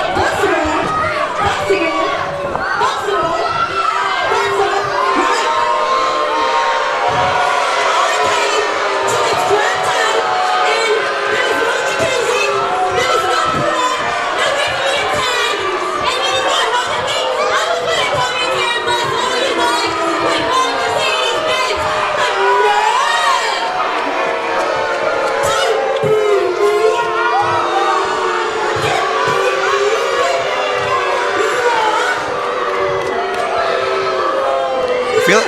You should be booing this hippie who does nothing but smoke pot and but you loses. That means weed. She smokes weed. Hey, hold it down. Don't do drugs. You end up just like that. Freeloading and freeloading. Freeloading, my goodness. But all your gringos up there, that means she's an asshole. Yeah, I said it. She is an asshole. Strong words from Amina Belmont. I am the absolute best in this room. You guys should cheer for me. You should show me love. And then afterwards, by myself. That's all I have to say. You guys suck, by the way. Just want to let you guys know. I love you. You suck. I love you. Hey, Zach, can I ask you a hypothetical question? Sure. If Ned eating the jacket there. Please. Amina Belmont is accusing Reagan Lydale of being a hippie who only smokes pot, if Reagan Lydale wins, does that mean drugs are good and I was right? We shall see. I hope La Pescadita wins because if what she was called, then that means a win for my people. Anyhow. Short people? I think that's what she said. Oh. Ooh, ducking the line. Roll up here by Belmont. Double roll up by Pescadita. Triple roll up by Lydell. 2. All right. This action is already very quick, Zach.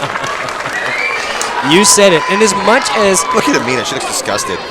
Sorry, I interrupted. Please No, go no ahead. sweat. As much as Lily Ruiz loves to fly, when I spoke to her earlier, she took a moment to brag on her powerlifting accomplishments. She's up to over 400 pounds in squat and 391 deadlift. What? I think in preparation for the match of... Isn't 391 what we have here in attendance? 381. Yeah. Very close, very close. But can you imagine? I just did. Pescadita keeping that headlock on the larger opponent into a headlock takeover. Oh. Leverage rolling it over. As they say, if you are a smaller opponent and who you're fighting is bigger than you, you want to do everything you can to keep them at your level. If you let your taller opponent use their range, they're going to use it on you. Switch to the old headlock. Amina Belmont taking plenty of time on the outside here to let these two beat the hell out of each other. I mean, why not? It's a valid strategy, Zach.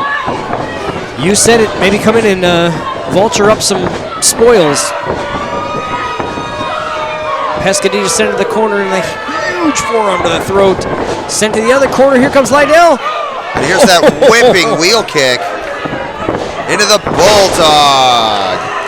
La Pescadita deposited into the center. Reagan Lydale is fired up.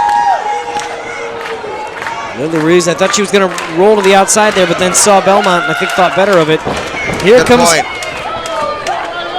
Oh, and Reagan Lydale avoiding the rope trap and hitting Amina Belmont with a cannonball. That's the first time I've seen her do that. Smart strategy from the Big Hoss Hippie. However, it also leaves both the opponents on the outside for Pescadita to be a flying fish. What a tope. There she is to her feet. What a well-placed, well-timed tope.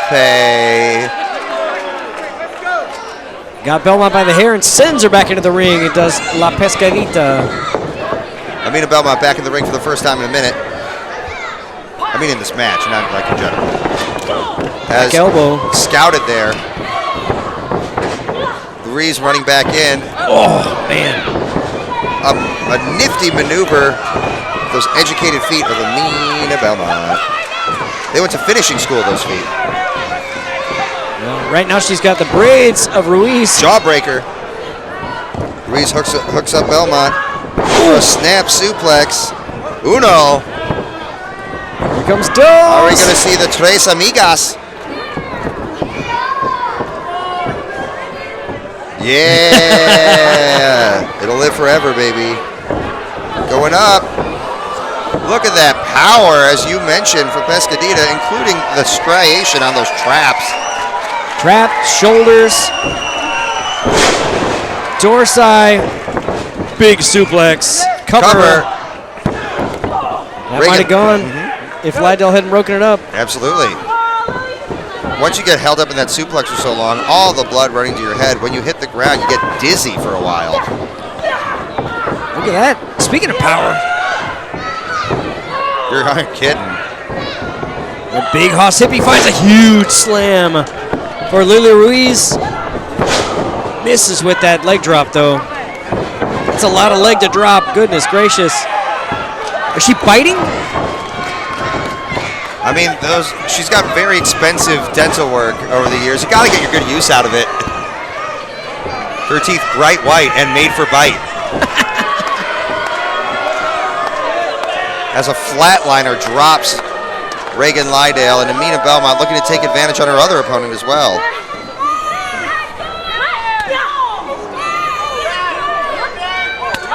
Pescadita creating a little separation here. Belmont not quite getting what she came for. Maybe she should have stayed in the ring and stayed on the Big Hoss Hippie. But look at this. Ooh, what a chop. I mean, and is this wise to give Reagan Lydale so much time to recover? As the largest person in this match, if she can get going, it spells trouble for the other two opponents. Meanwhile, La Pescadita has taken advantage. An overhand chop rattles the sternum of Amina Belmont. That rattled my sternum, for heaven's sake. Going to the eyes is Amina Belmont. Not illegal, just in a triple threat, just crappy. The Pescadita found the ring post there. Coming back at the offense, but Reagan Lydale has recovered to some degree. 2 shots to the gut, but Amina Belmont with a clubbing blow to the back as she chokes Reagan Lydale. I can't see what subterfuge she's doing to the face of Lydale there with those hands. Now, Ned Baker can't disqualify you for that in triple threat, but you also can't win doing that, so, like, stop. Reagan Lydale looking exhausted here as Amina Belmont picks up the pace. The stamina of Belmont has been on display as of late, not even sweating a little. Amina Belmont told me earlier she doesn't sweat and I should shut up. Well, I know you didn't take any of that advice.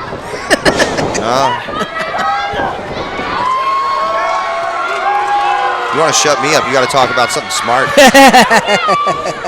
Belmont getting with the head on fire as Reagan Lydale fires back with these huge chops. Not managing to hit the third as Belmont. Jeez, in a fit of rage, drove that head to the mat. And now she's mounted and really unloading on Reagan Lydale here. Come on, break it up and defend yourself. Come on. What's it going to take right now? Jeez. Double stomp to the face of Lily Ruiz, and now she's picked up Lydale. I gotta say, I'm very impressed at how Amina Belmont has managed to make it so that she's spent a whole lot of time one-on-one with her opponents in a triple threat match as she goes rope chin lock. Absolutely. But you're right. She's done a very good job separating the ring. I mean, this is certainly the actions of a champion. I mean, it's one excellent way to behave in a triple threat. Eliminate any outside, eliminate any time your opponents can come at you from an unseen angle. If you can put them down for longer, they're not going to come up and break up your pins. Haas Hippie might be out on her feet here, and now she's probably really out on her feet after that Short, DDT. Jake's the Snake style DDT.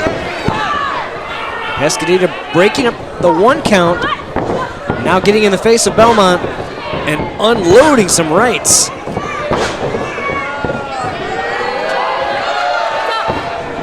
Oh, misses with the Enziguri. But look at that rebound headbutt. Jeez. So much speed for that cranium to collide. Ruiz on the floor here. Reagan not even able to get on her feet and break it up. Good thing Ruiz broke that up or it would be over. Meanwhile, again, Amina Belmont delivering the lion's share of the offense here as she goes with these dismissive kicks, raking across the face of the big Haas Hippie, Reagan Lydale. Acting like a bit of a spoiled brat as she's known to be. Hey, whatever works. She might have woken up the big Haas Hippie, though, with those kicks to the head. Double lariat, everybody down. Good heavens. Who's going to be the first to their feet? Who can take advantage of this situation? This one, nearly impossible to predict. Such contrasting styles and such a flurry of offense from all 3 competitors in this contest. Unassisted, though, the big Haas Hippie up. Using that range and momentum to absolutely lay waste to the 2 women in the corners. Right on the peace train. Now she's scooped up Belmont. Boot and deliver a world's strongest slam, dropping the opponents on cover. But that's a cover as well as the leg drop breaks it up. Almost a mistake there. Leg drop may have broken more than it up. But Pescadita able to kick out. Now going for a different cover. 2. Nope, unable to get it. I mean, I can understand being frustrated. Reagan Lydale has just expended a lot of energy, not only delivering offense, but being on the receiving end of it. Frustration on the face of the big Haas Hippie, but she's calling for the end of this one. Here comes that pump handle. Looking for the Peacemaker. Pescadita. Scouted, slipped on the back. Huge leap for that Enziguri. Got to go way the hell up there. Another big strike. Amina Belmont. Incredible maneuver. Pescadita looking to escape. Turning her attention back to the big Haas Hippie as Reagan Lydale hooks up Amina Belmont. Looking for a Michinoku. Cover. Ruiz managing to recover enough to break up the pin. Flying fish. Breaks it up for only a count of 2. That was something. Lydale is frustrated. You said it. I mean, you gotta be. That's a lot that you just did to your opponents just to have them kick out at 2. I would be interested to know how many 3-way contests any of these women have been in. But I think it's a match style that they're not used to. Certainly plenty of one-on-one, plenty of tag matches. But this changes the dynamic, and now we're looking at just an absolute slobber knocker? Chop circle. Jeez, now they're up to their feet, really going at each other. This crowd has changed energy as these 3 light each other up.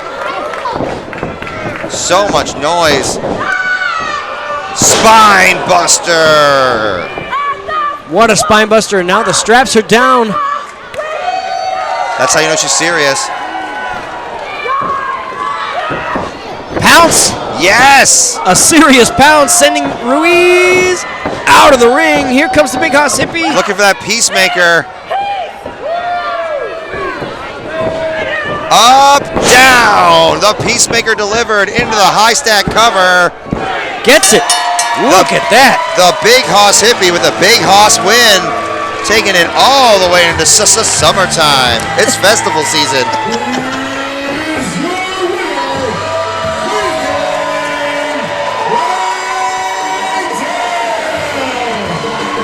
Reagan Lydale having the match of her life. as Amina Belmont just hammered her for a solid 6 straight minutes, managing to change the momentum enough to utilize her strength and power and overcome her opponents. A huge win, but an amazing showing by all 3 women, even including the subterfuge by Belmont. Pescadita, an amazing showing, but you got to hand it to the big hoss hippie, who was able to utilize all of her strengths to come out on top of this one. Lydale celebrating with the crowd. Let's get everybody some water. How about it? Good Lord, everybody. Get your 50-50 raffle tickets. It is some of the best odds of any raffle you can have. I've even won one once. That was a lot of times I said one in a row. Good job. It is a singles match, and it is your main event. Let's go.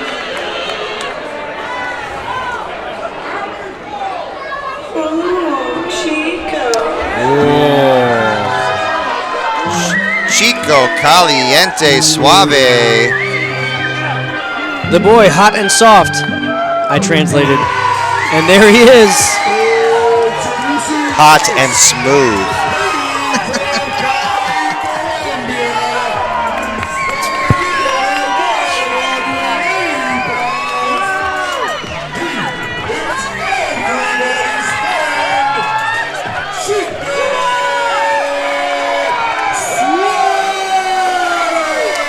This match starting out of friendship, as we all saw Chico managing to just walk into Rob's house and tell him, have you seen this clip of yourself getting nailed in this lucha launch? Pissing off Rob enough to challenge Chico to a match.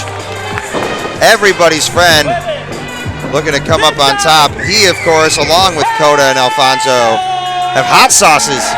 Chico's is the hottest one, by the way. Yes, indeed. Many of you saw after our event at Olympia Fields, Chico trying his own sauce, but it was too hot for Chico. And then even too hot for Uncle T. I have yet to see Robert Anthony try any of these to see how his palate holds up. I can't wait to see the 6:30. Oh, sorry, it's more like 9 o'clock right now.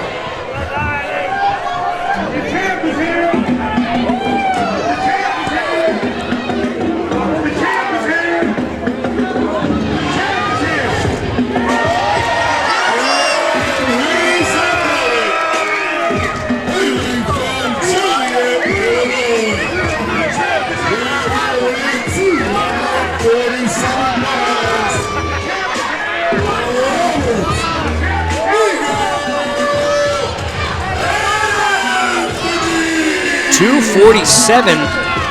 That's a very specific number. Robert Anthony must have been in his cutting prime weight for this numbers. one. His prime numbers. But you can see the look on his face. He is frustrated after showing at the Olympia Fields. My one note for commentary was don't bring up the lucha launch. I never got that note. It was, of course, the genesis of this match, as you mentioned. Look, if you don't want us to bring it up, don't plaster it out all over social media. Don't make a t-shirt. Yeah. Don't have a promo leading into this match that specifically references it. Sorry, y'all. I got to do business.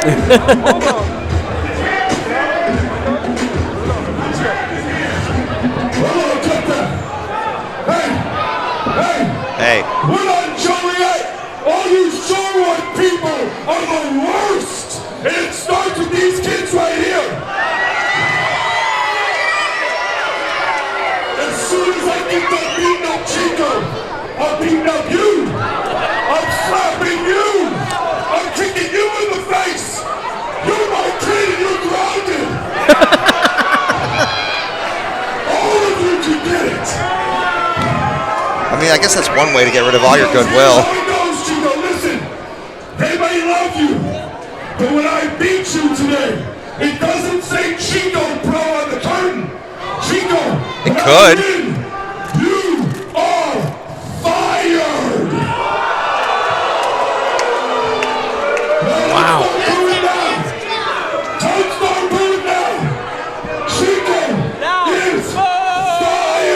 Okay, counterpoint though. If Chico wins, can it be Chico Pro Wrestling? Well, I don't know. I guess we'll find out. I mean, Chico is. It ain't gonna be you. None of you are gonna do nothing about it. In fact, Robert Anthony trying to get things going on quick, but that just left Chico enough time to get going here. Missing a second time with a microphone. Chico parting Ego's hair. Nobody turning the microphone off. Look at this! Body What a slam. slam! The best move in wrestling. I don't care what anyone says. It's a body slam. It's certainly impressive, and that was impressive, especially considering what Chico's giving up to Ego. Big drop kick as well. Giving up about a foot in height, but Rob's giving up about 10 years. Yeah, that's true. Chico on the hop. Punks out Rob and points at his head. Pescado connects. Chico landing on Rob and subsequently his feet. Chico Suave, of course, is an uphill battle here with a more experienced and bigger opponent. Chico's going to have to utilize basically a non-stop flurry of offense if he wants to come away victorious, prompting the crowd to chop the man. Oh, his own son struck him. About time. And Chico delivering 1-2. It's a buy one get one free sale here on Chops. Oh, look, Tupu's at ringside. Maybe that payday wasn't good enough. Yeah, he ran out of money. He needs something to do before he rides back. I'm not sure who that was that gave Rob that big overhand chop, but I can almost hear him yell Michelle after Harrison did the same thing. Tupu, I think, got a little lick in. Now, Chico taking Rob on the tour. Despite all his bluster, Robert Anthony is not looking good right now. Robert Anthony sent back in by Chico. Here's the cover. Kick out at half. And then Chico trying to will that imaginary tag team opponent, tag team partner rather, of the crowd into this match. Hey, the Invisible Man could be anywhere. You don't know. That's true.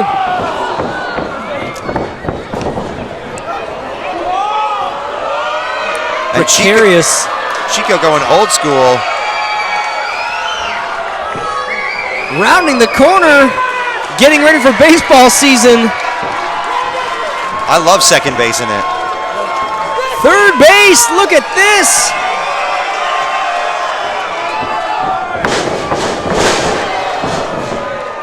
Can't fault him for a third. I thought he was going home. Chico Suave is in control right now. Robert Anthony has not managed to get anything going here other than his mouth at the beginning. Chico going for that worm. What?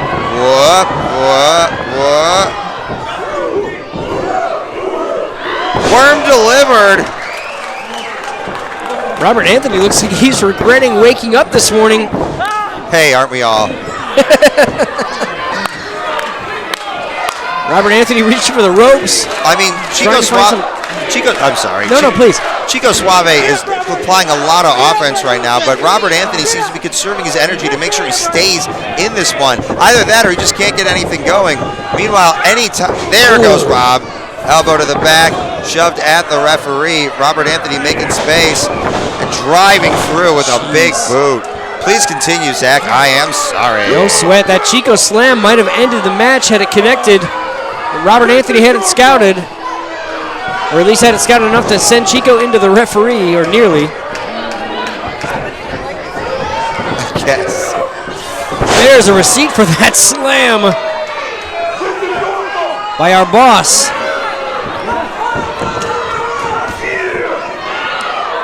Big slam.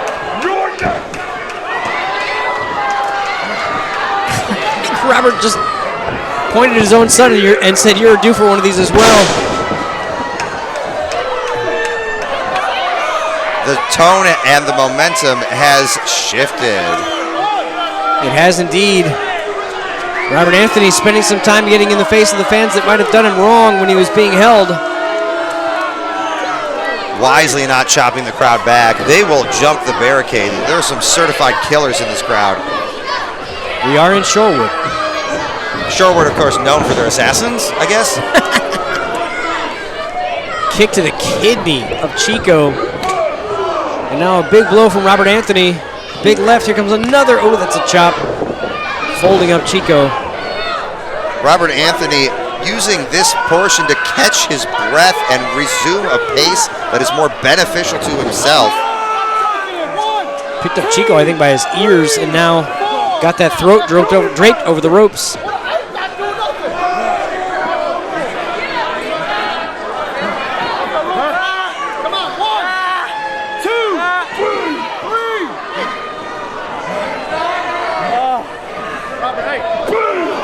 Another crushing blow to the face.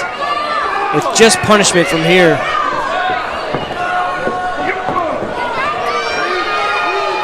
Robert Anthony with Chico Suave firmly planted between those sights. Bit of momentum, just an elbow, cover. Cover again. Just a 1 count that time. Now some frustration showing.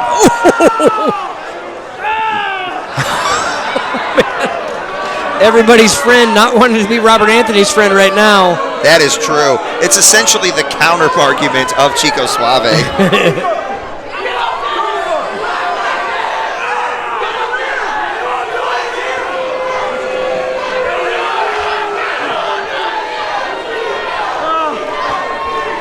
Robert Anthony, of course, taking a heck of a pace, making sure Chico Suave knows just how much he screwed up. Yes, I'm a little concerned that I did mention earlier what was the genesis of this match, and I'm worried he might hear about it. Oh, yeah. I mean, he's going to watch the show back, and then we're in trouble. Speaking of trouble, Chico in trouble now after being sent off. Oh, look at this! Chico firing back, somehow finding something within himself. Blow after blow. He's ascended the middle rope now, and he's got a hold of Robert Anthony. Jason Midas, look at this! Superplex delivered. Huge sound.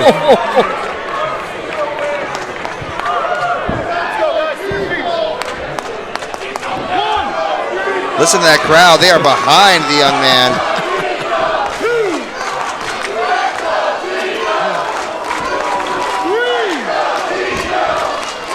They love him. He's made friends with everybody, it seems.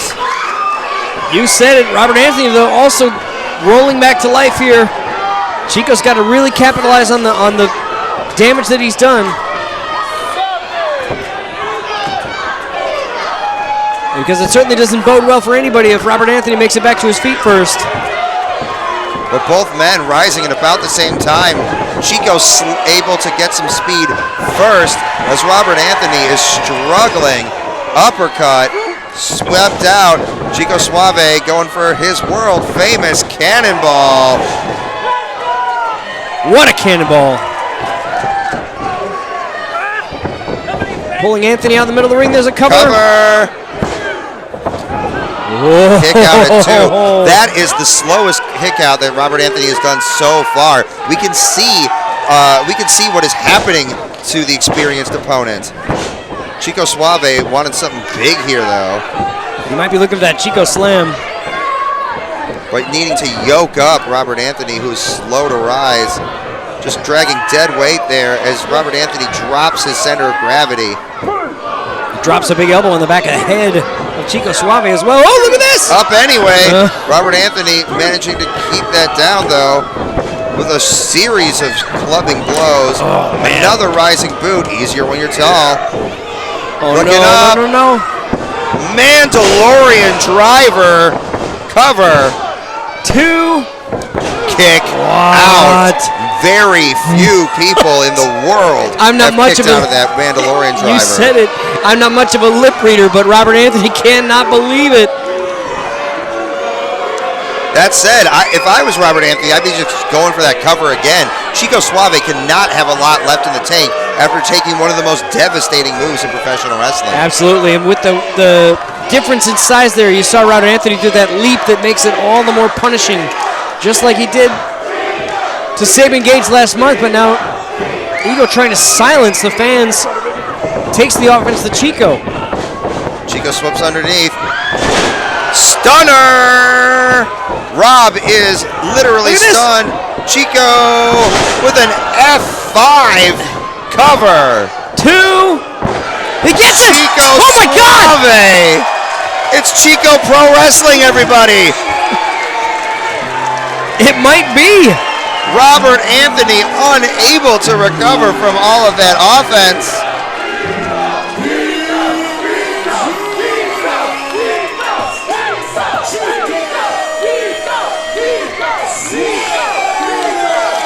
Congratulations, Chico.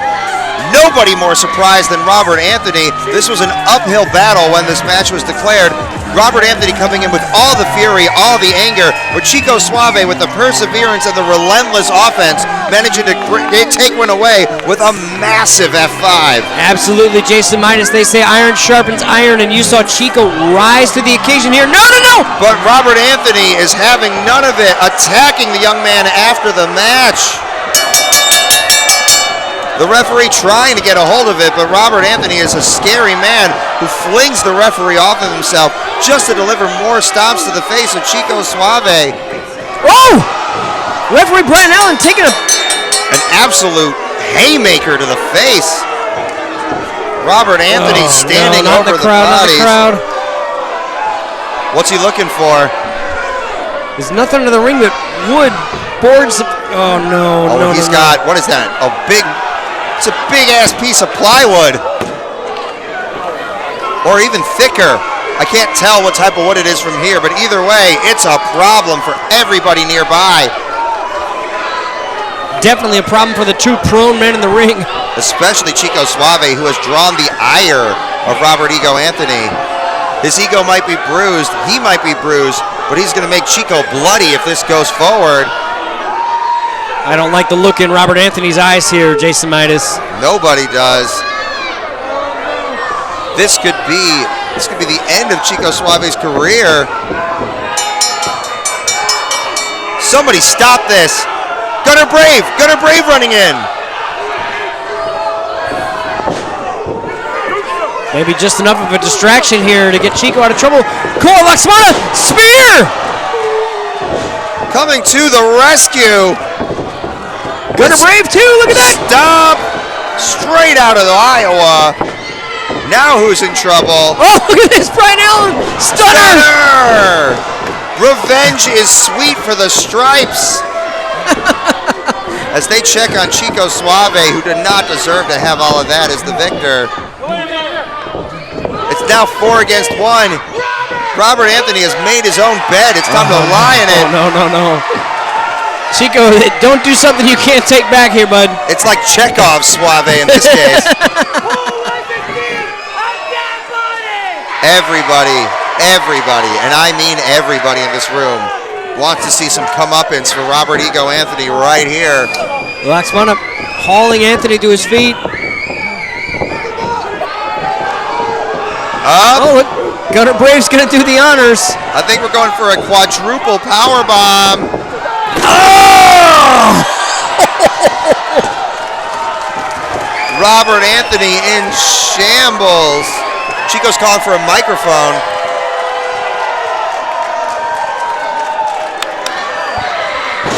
And he's gonna get one. As we have put away Robert Anthony. Ladies and gentlemen of Sherwood, how we feeling tonight? Let me ask you a question. Who enjoyed seeing the old man being put through a door? Ladies and gentlemen, Gunner Brave, of Sherwood alone, Koa Maxwell. Hey, I'll be honest with you guys. Hey, this was an experiment. And because of this experiment, and all of you guys showing up, today is a successful day. Thank you for coming out. For everyone in the back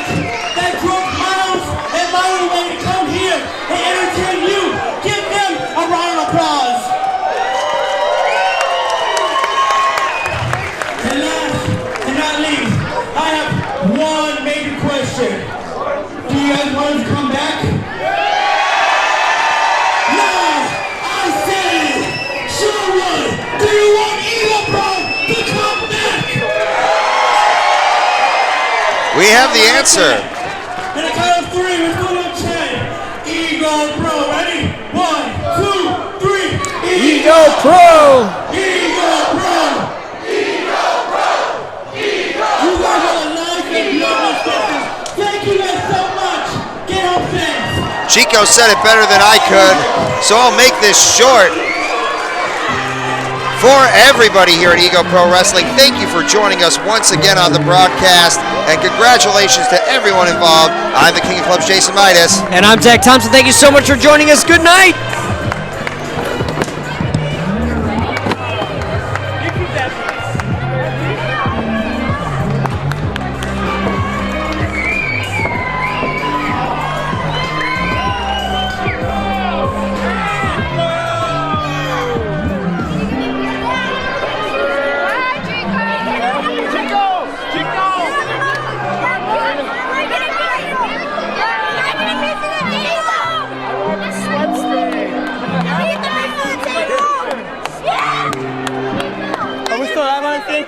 Look at all these kids having a great time. What up, y'all? Chico. Oh, fuck my head.